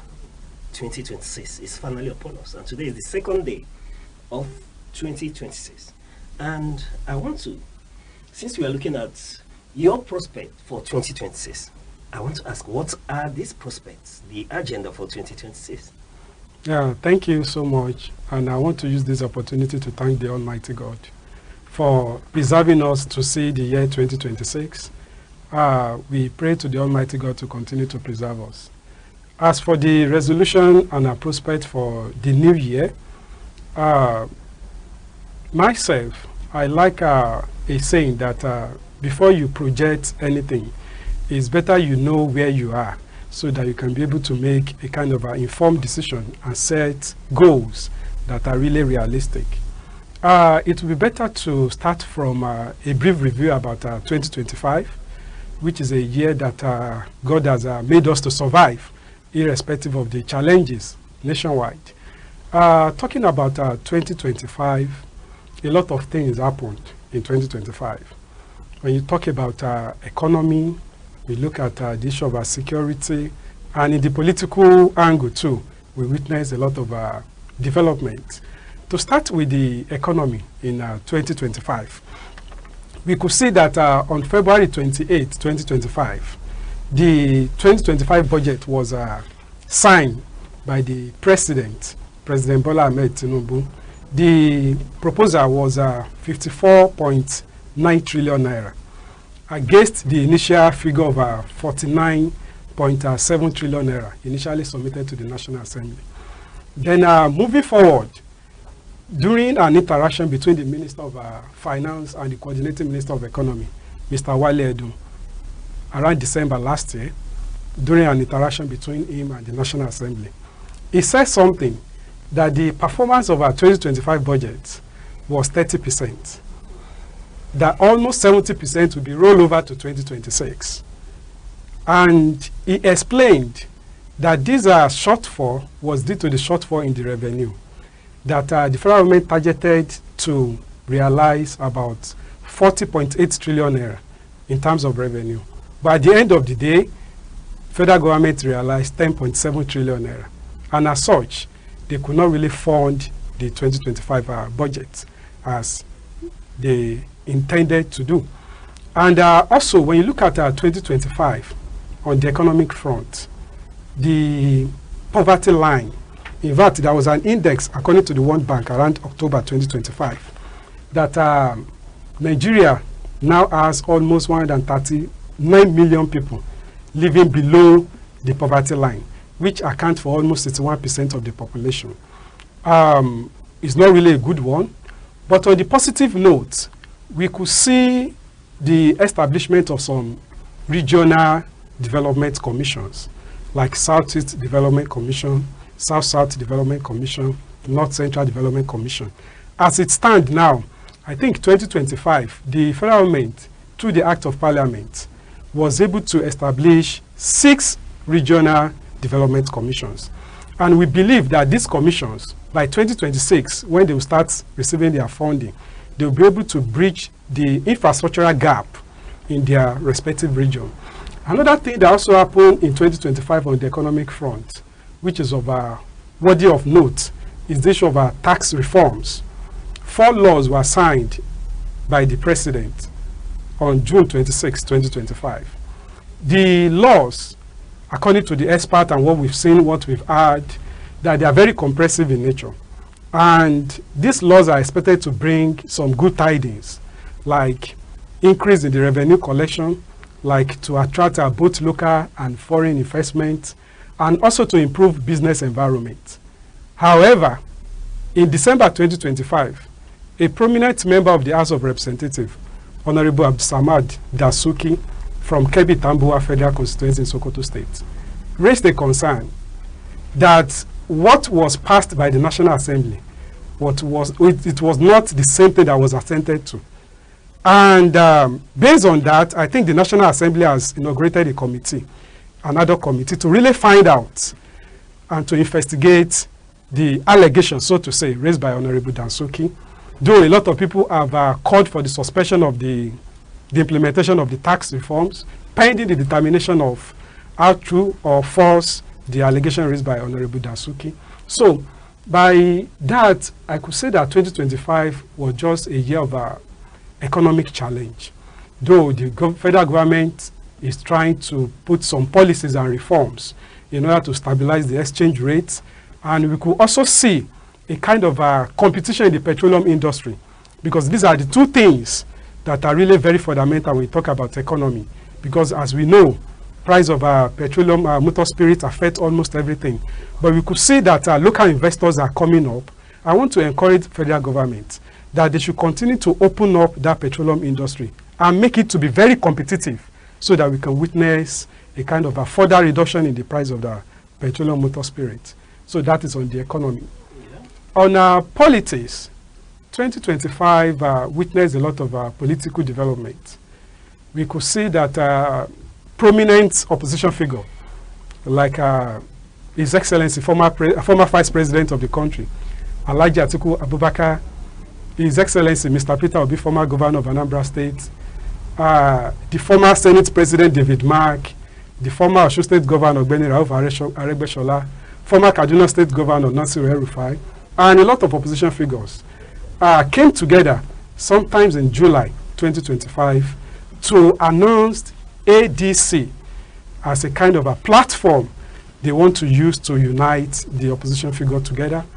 And going forward, around November 2025, Alhaji Atiku Abubakar formally registered with the party, with the ADC, to really formalize his membership of the party.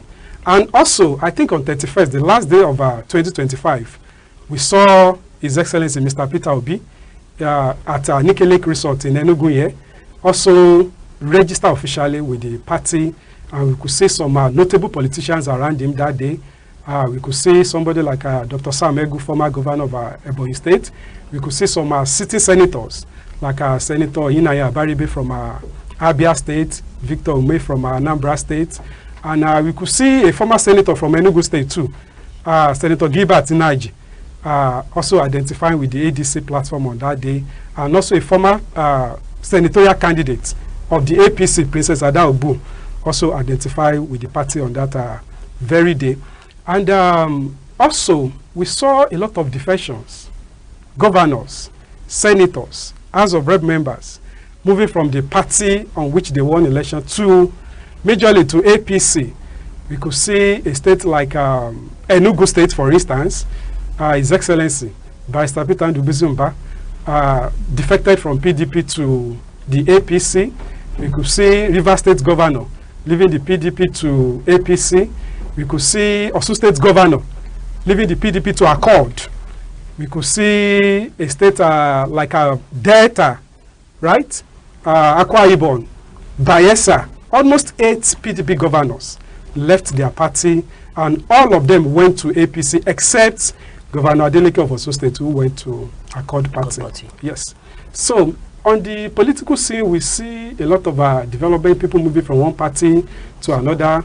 opposition figure adopting a particular platform to challenge the status quo come 2027. And also on the electionary front, INEC, we saw that around August 16, there were by-elections in 13 states, Enugu State inclusive. I think Enugu Urban State House of Assembly constituency, that the court said there should be a rerun. Then we also saw a kind of off-cycle gubernatorial election in Anambra State on November 8th, which the incumbent won convincingly.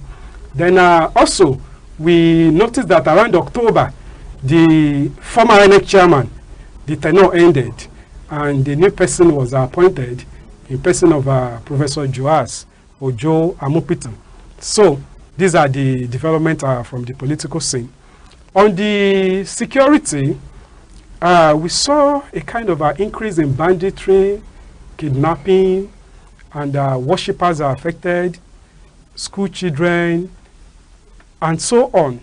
And also around October 31st, 2025, the US president declared Nigeria as a country of particular concern. And also, I think on the Christmas day, we saw a kind of a partnership between the country and the US about the bombardment of the hideout of the terrorists, so to say, in somewhere in Sokoto. And I think we believe that such a partnership will continue to flush out the bad element.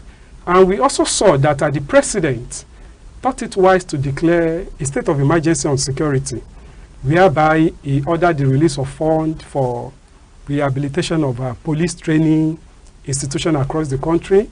We saw a directive that the policemen should be withdrawn from VIP who are on escort duties. And we saw a kind of a pronouncement that the police force should be more enhanced in terms of their personnel, that there should be a kind of a 50,000 recruitment of new police recruits.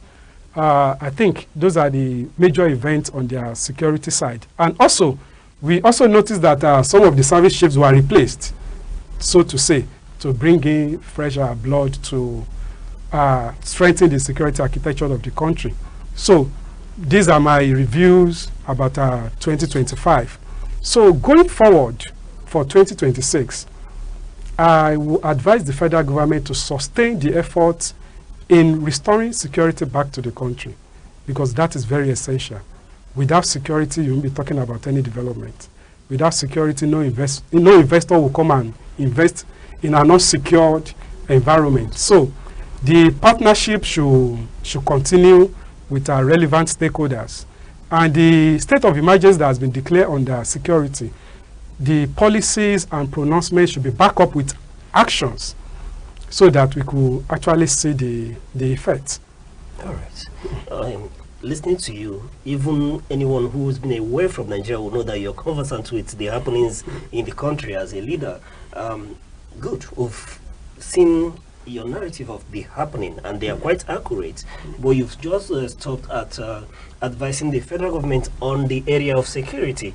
But I want to take you back a bit on the issue of the economy, especially as it has to do with the tax reform bill that you quite recounted. I want to get your personal view on that very tax bill.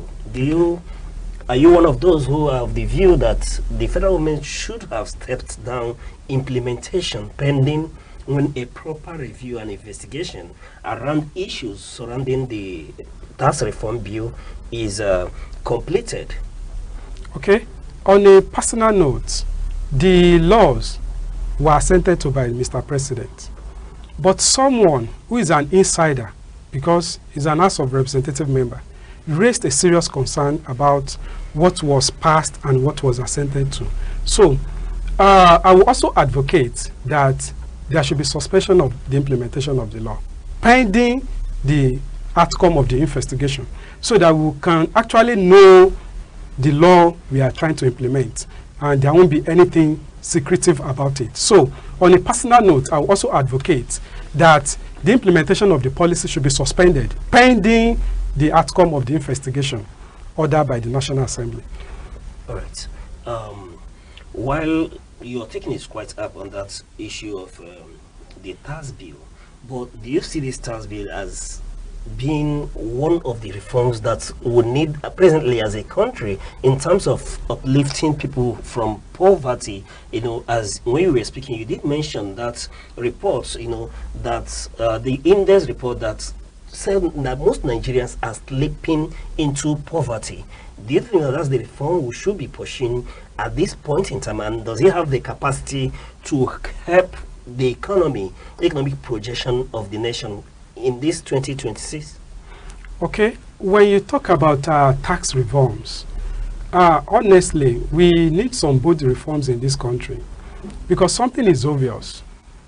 Part of the reforms we need is even to begin to talk about reduction in the number of people we see around the executives. Let's start doing something from there, because the whole idea of the tax reforms is to get more companies, more people to pay tax so that government can have money to fund the budget. But at the same time, we can actually look at some of the SSs and save some fund from the SSs. We could see, you hear a state governor appointing thousands of aides. You begin to wonder, what is their functions? What do they do to contribute to the social, political, and economic development of their state? So I think on the part of the executive, they should look at how to block some of these loopholes and the SSs.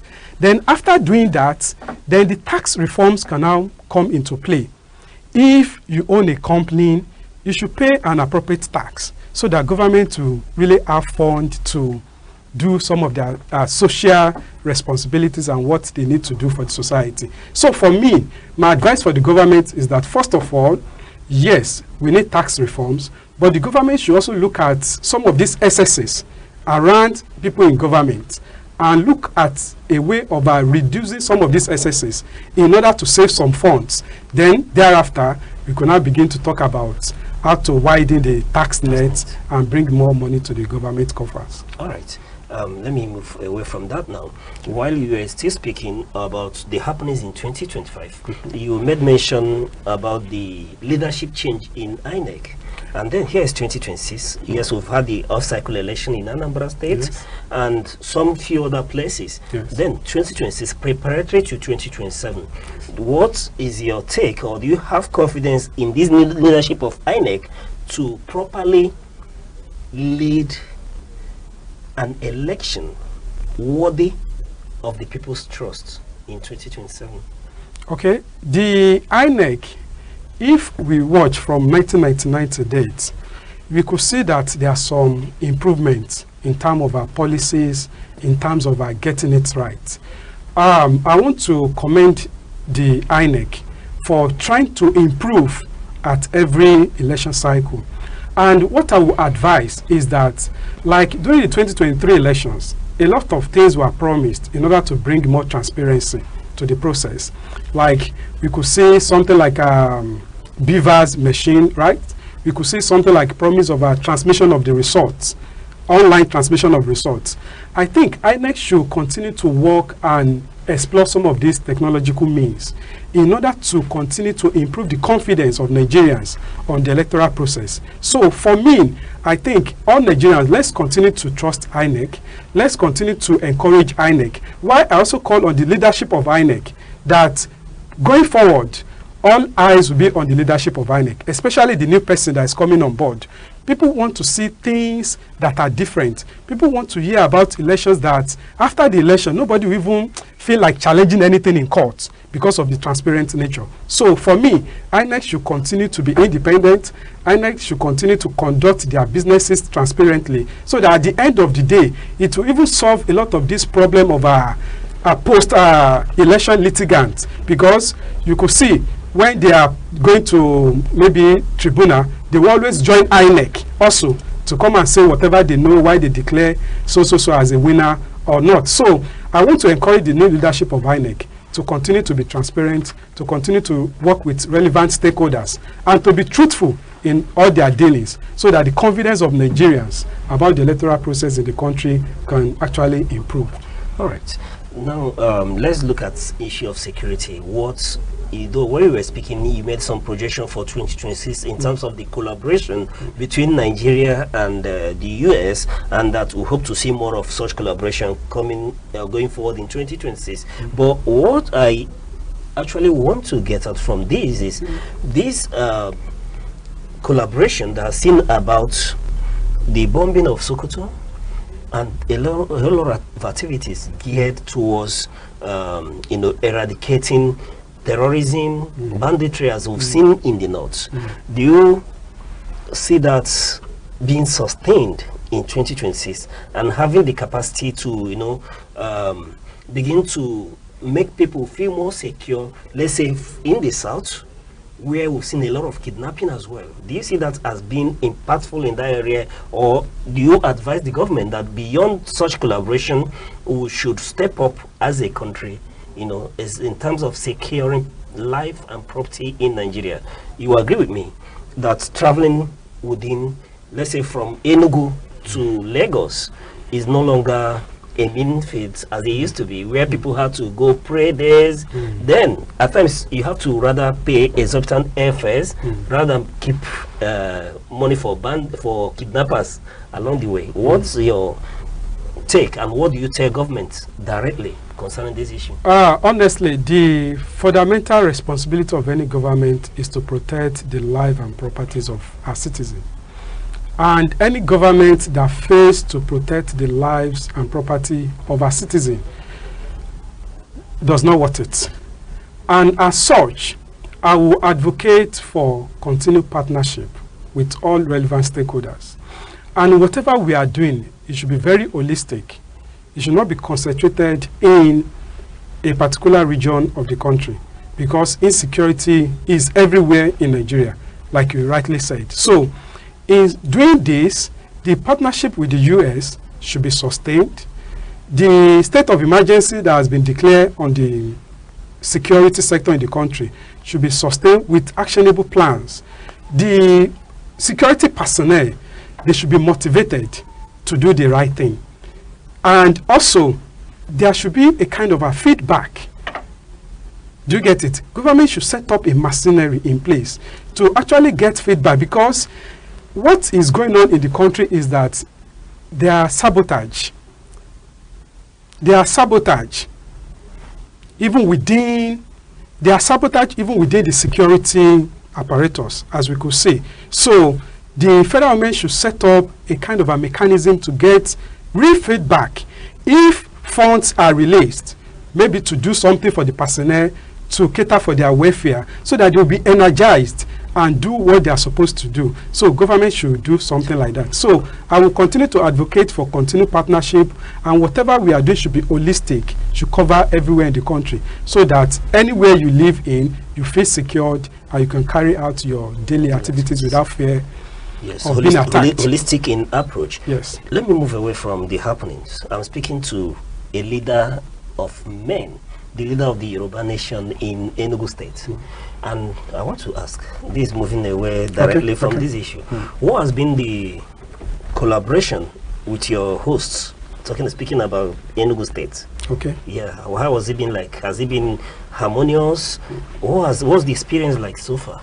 The collaboration between my community and the state government is a very wonderful one. And I want to appreciate the government of our Enugu State right from time immemorial, because the Yorubas, we've been living in these states for as long as 40-45 years. And government is continuous. So when we talk about government, the government of Enugu State has been very accommodating. The people of Enugu State are very accommodative. And honestly, a typical Igbo person doesn't care about your tribe. He doesn't care about your religion. In as much as you don't have any evil plan against him, and you don't tamper or do anything evil to affect his business, you are welcome. So I want to appreciate the government of Enugu State and also the natives for accommodating the Yoruba community. And part of this is that, when you feel relaxed where you are, you can now also begin to look at ways to contribute to development of the state, because where you live is where you are from. That's the truth of the matter. And in lieu of that, on the part of my communities, we've been organizing some activities to also support the government or to contribute our own quota to the development of our Enugu state. Like on April 26, 2025, when I inaugurated my cabinet members, the community, we thought it wise to float a scholarship program for undergraduates. And during that occasion, I was able to awarded 5 scholarship graduates to undergraduates. And also, just December 6th of 2025, we organized another program we tag Yoruba Cultural Day and Scholarship Distribution, whereby we talk about a theme that borders about cultural integration and national cohesion, a veritable tool for national unity and development. We invited a lot of dignitaries within and outside the state.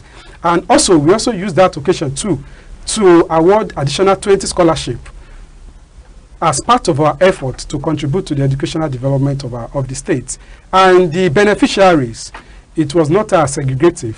We have names like Annie, we have names like Clement, names like Lovett, among the 20 people we give scholarship to. So the government of Enugu State has been very wonderful, has been very accommodating. And on the part of my community, we also continue to collaborate in areas of our mutual interest in order to see that Enugu State continue to move from height to height. All right. What you're telling me now is that there's no move to leave the state. No. You're still in the state. Yes. Like they say in the local parlance, we die here. Is that what you're saying? Yes. So what you're saying, in essence, is that the people here are quite tolerant. Yes. You live in harmony. Yes. And peaceful. Yes. What about, I'm deviating a bit, but what about the issue of, I have not been here for long. I'm new in these parts of the state, the country as well. But I can tell categorically that one of the things that we hear, both in Lagos and outside, is that in Igbo land, they don't sell their land to visitors. That is not correct. That is not correct. I can begin to mention names of some of my people that have their investments here, and they bought the land. Okay. A lot of us has residential houses there, and we bought the land. So the narrative is not correct. The narrative is not correct. It's not correct. There's nothing like segregation in terms of what you pay as someone who is not ethnically indigenous from this place, and someone who, like Annie, you mentioned. You're saying that it's the same treatment. It's the same treatment. No disparity. No disparity. Yes. Okay. Now, let's get into it proper. You are the leader of the Yoruba nation in Igbo land. Let's talk about cultural integration. Do you think that when we talk about cultural integration between the Yorubas and the Igbos, is there a marked improvement under your leadership from what it used to be? Yes, there is a lot of differences. Like I just told you now that we just finished a celebration of Yoruba Cultural Day in Enugu State. And like I told you, the theme of that event was cultural integration and exchange, a veritable tool for national unity and cohesion, whereby we invited some prominent personality within Enugu State and outside Enugu State to talk about culture. And one of them was Professor Chigozie Ogbu, the IMT rector, then the chairman of the APC in Enugu State, Dr. Ben Uwoye. Then the occasion was chaired by a prominent justice in Enugu State, Honorable Justice Onovo. And during that cultural celebration, we were able to reaffirm and to reassure ourselves that we are truly one. And that when you talk about tribe, you talk about religion, all these things are not enough to put division among us, because we are all humans and we all came from the same source. And also moving forward, when you look at even the Igbos and the Yorubas, even in our languages and in the way we do some certain things, there are a lot of similarities. For instance, if in a Yoruba now, I want to say mouth, I will tell you mouth is enu. Okay. Enu. When you want to say mouth in Igbo, you say onu. Exactly. Are you seeing the intonation? When you want to say ear in Yoruba, you say eti. When you say Igbo, you say unti. Okay. Okay. So some of these things, we can actually trace some certain things that we are actually together. So, and like I always tell my people, wherever you find yourself, just be of good conduct, and nobody will victimize you. All right. That's quite apt and interesting to note that AT and NT, you know, very similar. But yes, being that you're in these states and this is where you pay your taxes, Yes. let me get your view about the government of Enugu State, the barrister Peter Ndubisimba. What's your assessment of his leadership of the state so far? Okay. Like when I was talking about the review of 2025, I think let me just use this opportunity now to review some of the happenings in Enugu in 2025. We saw a budget of 971 billion naira assented by the government of Enugu State in 2025. And during the presentation of our 2026 proposal at the National Assembly, His Excellency told India Enugu that the budget achieved 83% performance, which is a very good one. And also, he said something remarkable, that the state projected to earn around 150 billion naira from FAC in 2025. But the state earned 230 billion naira from Federation Account Allocation Committee. Then also, he said there was improvement in the IGR of the state, that the state was able to get around 400 billion naira in terms of IGR. And we could see in 2025, because when the governor said almost 85% to 83, around 80% of the budget were achieved, we could see a lot of roads being constructed in 2025. We could see a lot of schools, smart school, a lot of type B hospitals, a lot of bus terminals being constructed and commissioned on that year 2025 in review. So I think on the economic front, the state government is really doing well, and the people are feeling the impact. Then about the tax, the true thing about the tax is that when you want to develop, it is one thing that is sure, that you have to look for funds. And also, when you are looking for the funds, government has different means of generating these funds. We've talked about FAC, that is the allocation from our federal government. Then each state is entitled to look inward to generate some revenue. And when you get the feelings on the street, you know the economy is just too harsh. And I like His Excellency. He did something that showed that he's a listening leader. On November 14, precisely, 2025, he now inaugurated a committee. He said, Tax Review Committee, to show you that the government is also getting a lot of feedback from our citizens. And he told the committee to go and review all the existing tax in the state with a view to know what to do to those tax rates. And you know, when you are reviewing, two things are involved, or even three things. You can review downward, right?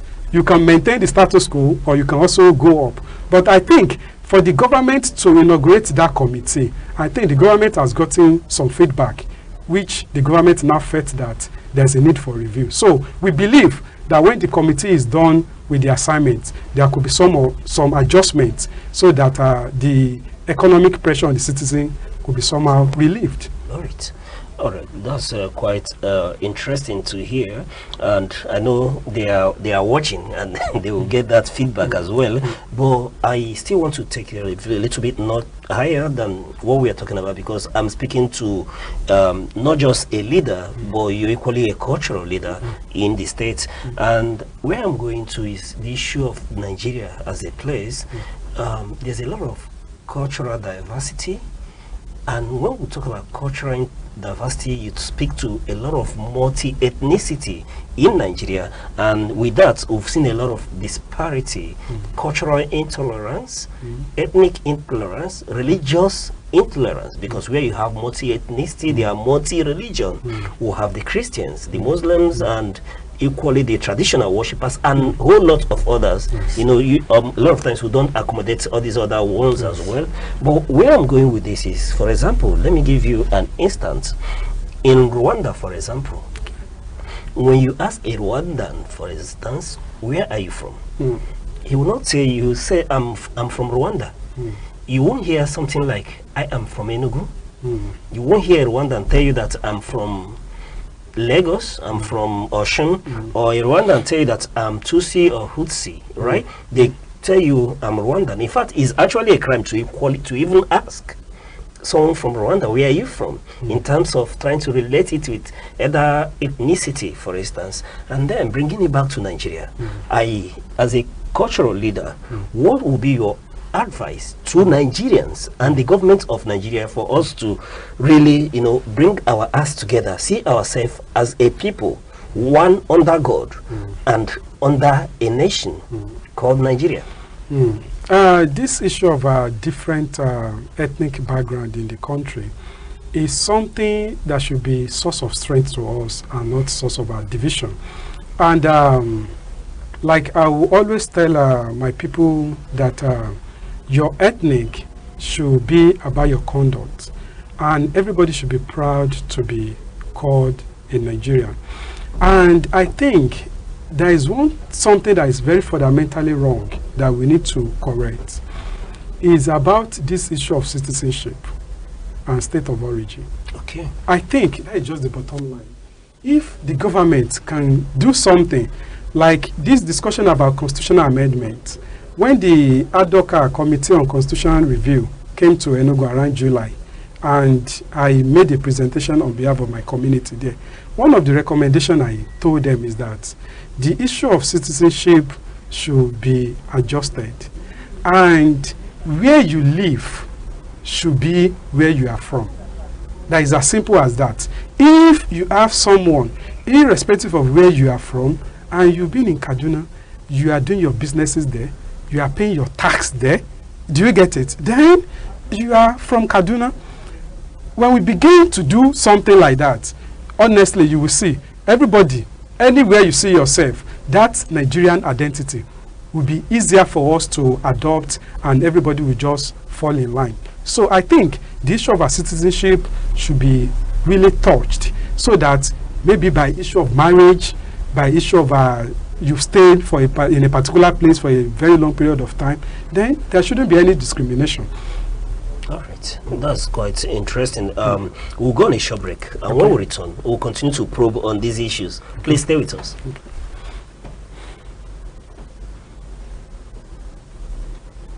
Eagles stand as a majestic symbol of strength, clarity, and vision. Its ability to soar above storms signifies resilience, while its shaped sight represents focus. This is why many nations, including Nigeria, use the eagle as an emblem of nation pride. Eagles do not fear challenges, they embrace them. They fly higher when the winds become strong, rising above obstacles rather than avoiding them. This teaches us that problems are not barriers, but stepping stones for those who dare.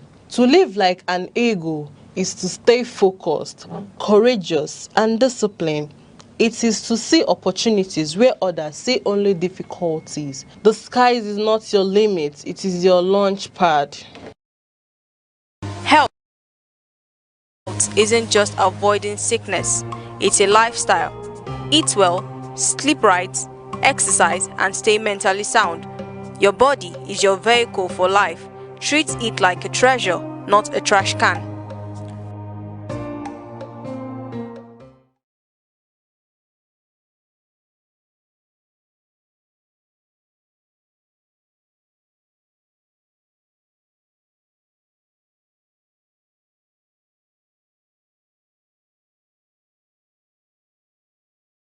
Thank you for staying with us. And if you're just joining us, we've been speaking with His Royal Highness Oba Isiaka A. Salmon, MNSE, PhD, Ilufemiloye 1, Arole Odua of Enugu State, the Oba and leader of Yoruba in Enugu State, Nigeria. Oba, it's been a pleasure discussing with you. Yes, we've been, dealing with the issue that's been very pertinent with Nigeria, and you've given quite a suggestive solution to the issue about ethnicism, state of origin, and all that. That's quite very informative suggestion that you've made there.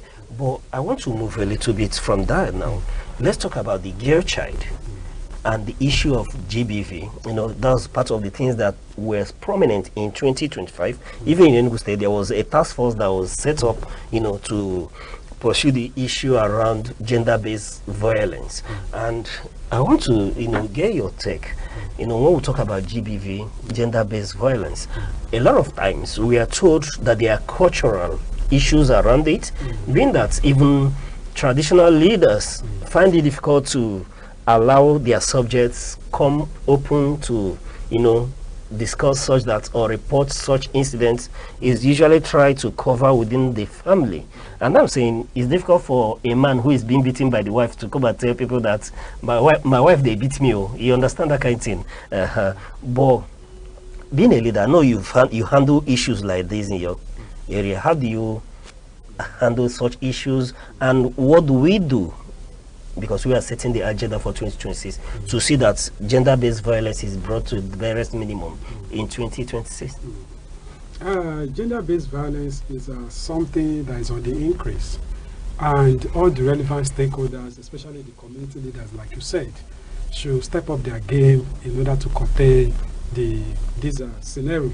And what I will advocate is that, number one, there should be this kind of awareness against gender-based violence, because violence does anybody no good. If you have issues, what you cannot resolve amicably, it can never be resolved through violence.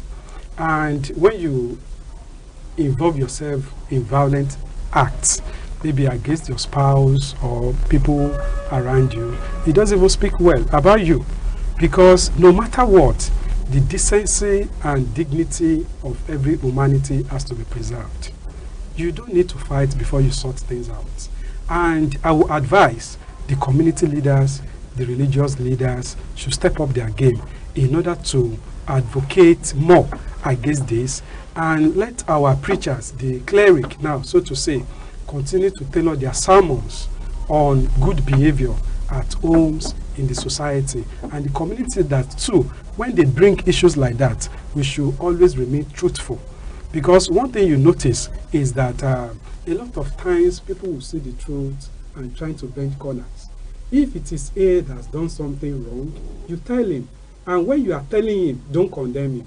You tell him in a corrective way, so that he or she will actually realize that what he or she is doing is not really right, and there could be some sort of behavioral changes. So to the community leaders and to the religious leaders, the awareness against gender-based violence should continue, and we should continue to preach to our subjects to be of good conduct. And they should know that anything you cannot solve through dialogue is not violence that will be able to solve it. And whatever issues that has been brought to us as community leaders, we should remain truthful, remain impartial, so that we can say the truth at all times. All right. While you were speaking, you mentioned about the scholarships. There was 20 scholarships that has been awarded and all that. And I want to inquire, is there in this scholarship, are there special preference for especially the girl child in terms of education in your community? Yes. In fact, these are last one. Out of 20, 14 were females. Okay. It was only 6 that were made. So there's preference. All right. Yes. At least to encourage the girl child to acquire more education. Yes. And it's all right. Yes. Now, I know we've taken quite some time, but while we were talking about the issues and setting agenda for 2026, I want to take you back again to the one event that you did mention, the mega party formation, where we saw a coalition of the Atiku, the P2Bs, and some other individuals to challenge the ruling APC. And that brings me to ask the question, what's your view in terms of lack of accommodation, as many has projected towards the ruling party, but for not accommodating multi-party opinion, I'd say, in Nigeria, as regards that people are now of the view that we are about having only a one-party state. What's your take on that? Because that's one of the events that shaped 2025. Oh, yeah, yes, you are correct. But for me, let's look at this objectively. I think Aneke is even about to register 2 additional parties. Okay. Do you get it? To add to the existing ones. For me, I will just continue to encourage the government of the day to continue to allow the opposition figures to thrive and to play their role as opposition. Because in democracy, and in a good democracy, there should be opposition. Because the work of the opposition is to monitor the government in power or the party in power, so to say. So that if there are policies that are not, in their own opinion, are not for the best interest of the country, then the opposition will be able to continue to identify the faulty lines, and so that the government of the day can actually listen to them and make adjustments where necessary. Then as to the coalition, I think, like I said, is normal.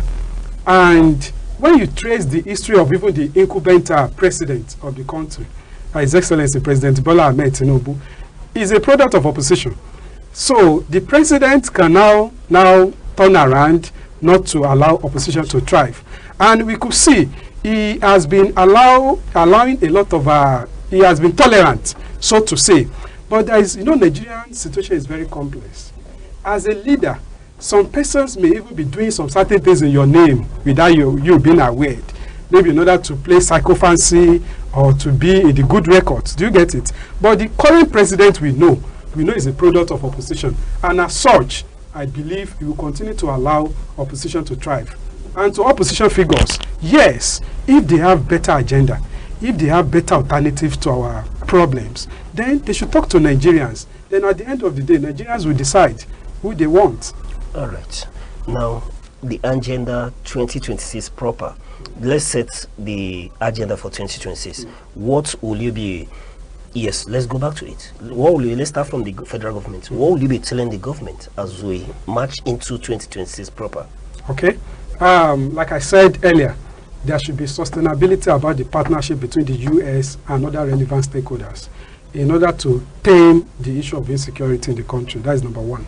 Number two, the petroleum industry should continue to be opening up so that we have a lot of competitors and the price of our petroleum motor spirits could actually come down. Then there should be a kind of coordinated effort about agriculture. Towards the end of 2025, we saw that prices crash of some essential goods. Then there should be continuous effort towards agriculture so that we could continue to witness decline in the prices of our commodity in the market. Then on the part of our ASU, I think something is remarkable about this government. For some times now, ASU has not gone on strike. And we believe that federal government must be doing something right in order to keep our university system running. Although, towards the end of 2025, we saw a warning strike from ASU, 2 weeks warning strike. But at the end of the day, I think they returned to the negotiation table. And I know, so I want to encourage federal government, we should not experience anything like ASU strike because we have a lot of issues on ground already. So we could not allow our children in school to still come back to the house and fuel some of these crises.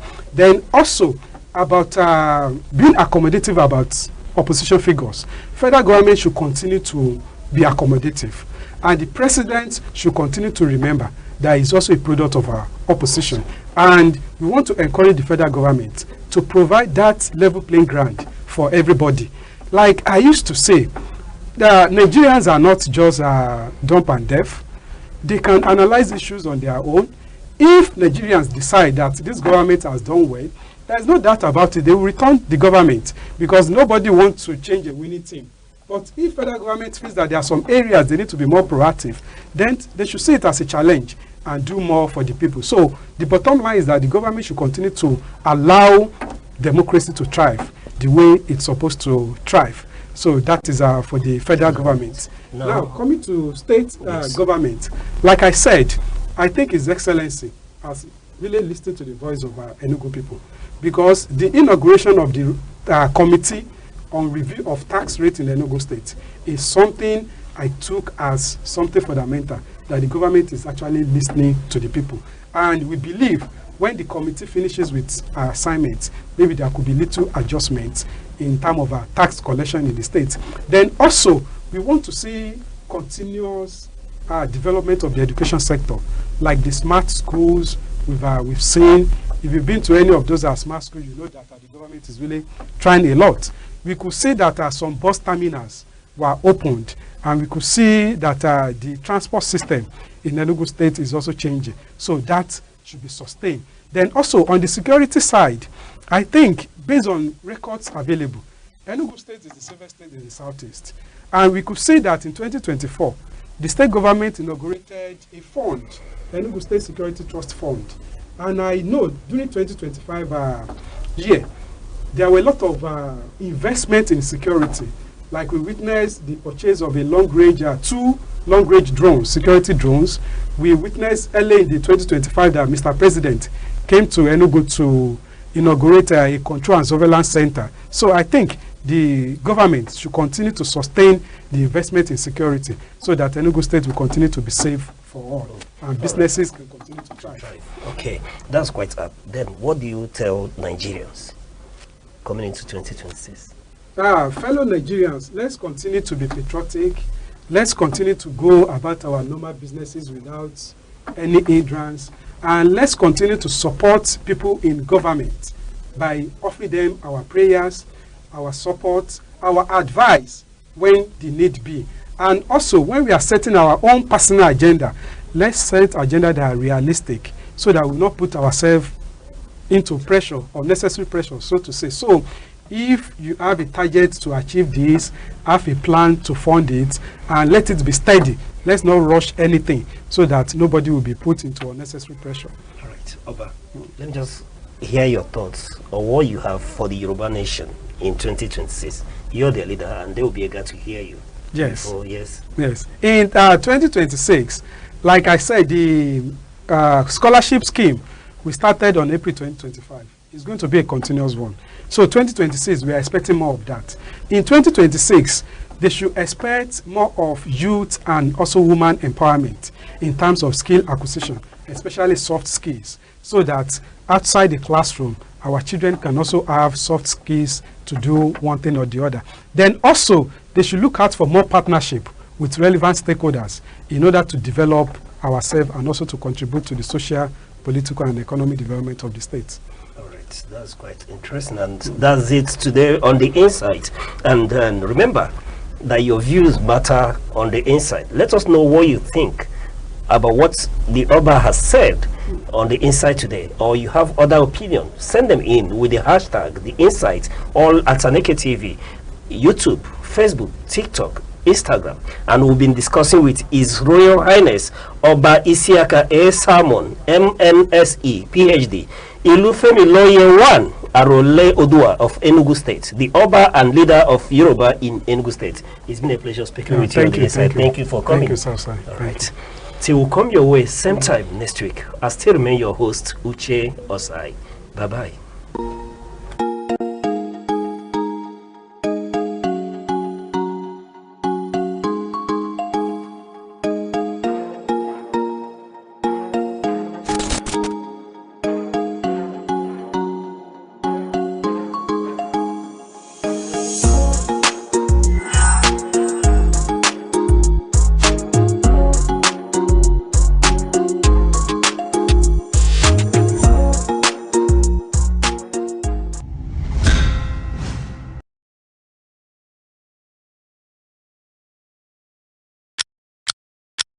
Every second, the world changes, markets rise, leaders speak, stories unfold.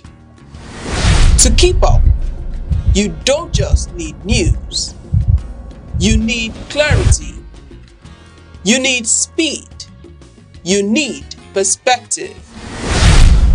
That's why Aneke TV brings you the global pulse.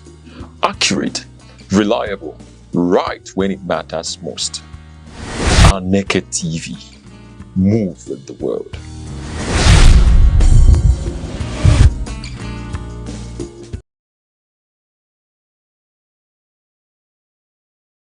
The struggle for power, loyalty, and leadership has remained a recurring theme throughout history.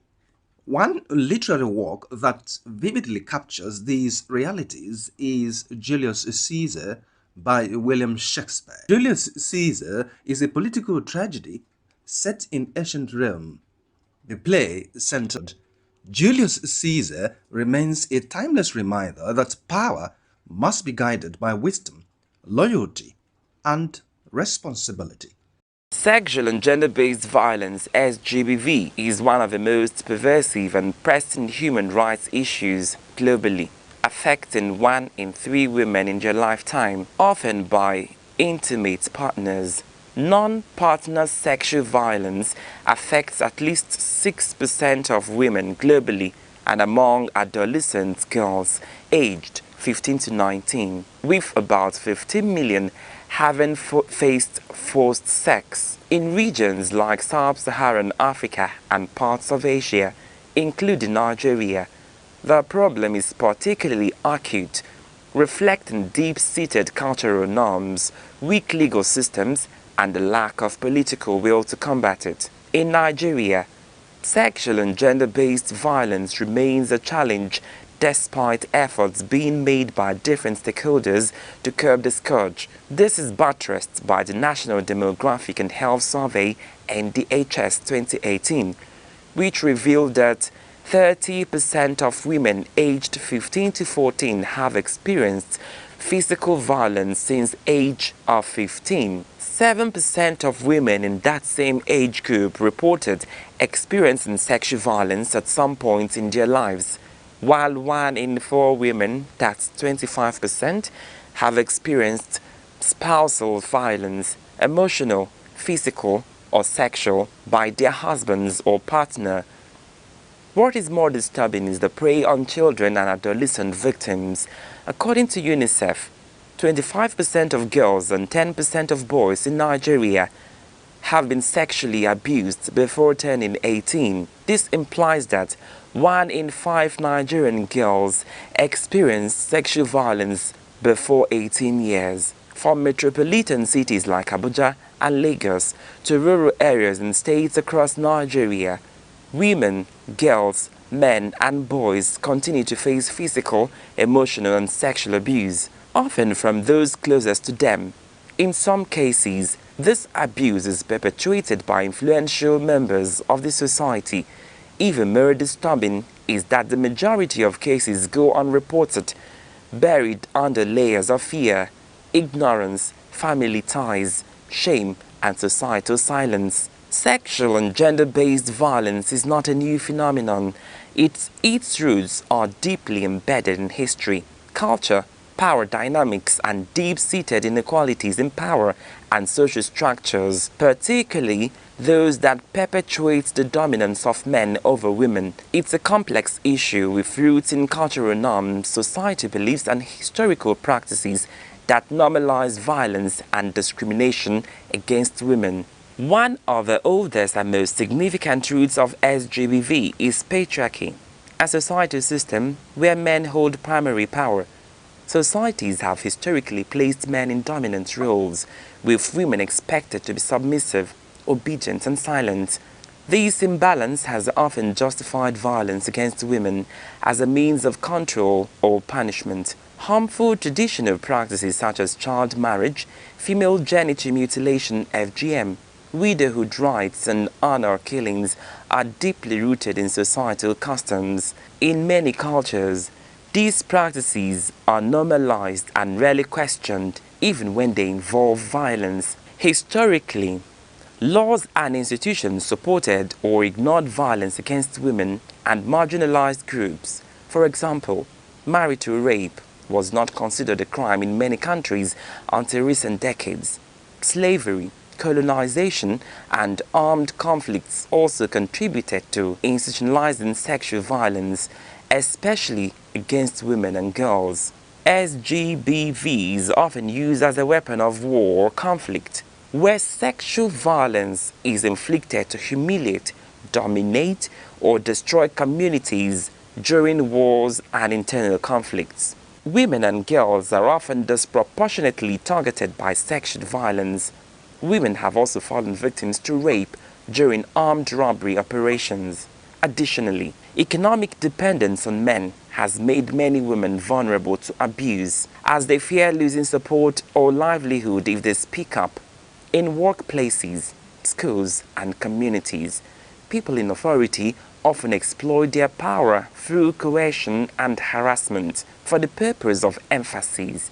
Some of the factors contributing to the prevalence of SGBV include unequal power relations, inordinate sexual fantasies and orientation, harmful traditional and cultural practices or beliefs, gender stereotypes, lack of enforcement of laws, poverty, armed conflict, denormalization of violence in communities, stigma and victim blaming, family ties, the Nigerian factor, suppression of cases, low awareness about rights, weak institutional frameworks, unwillingness of victims' family to pursue justice, among others.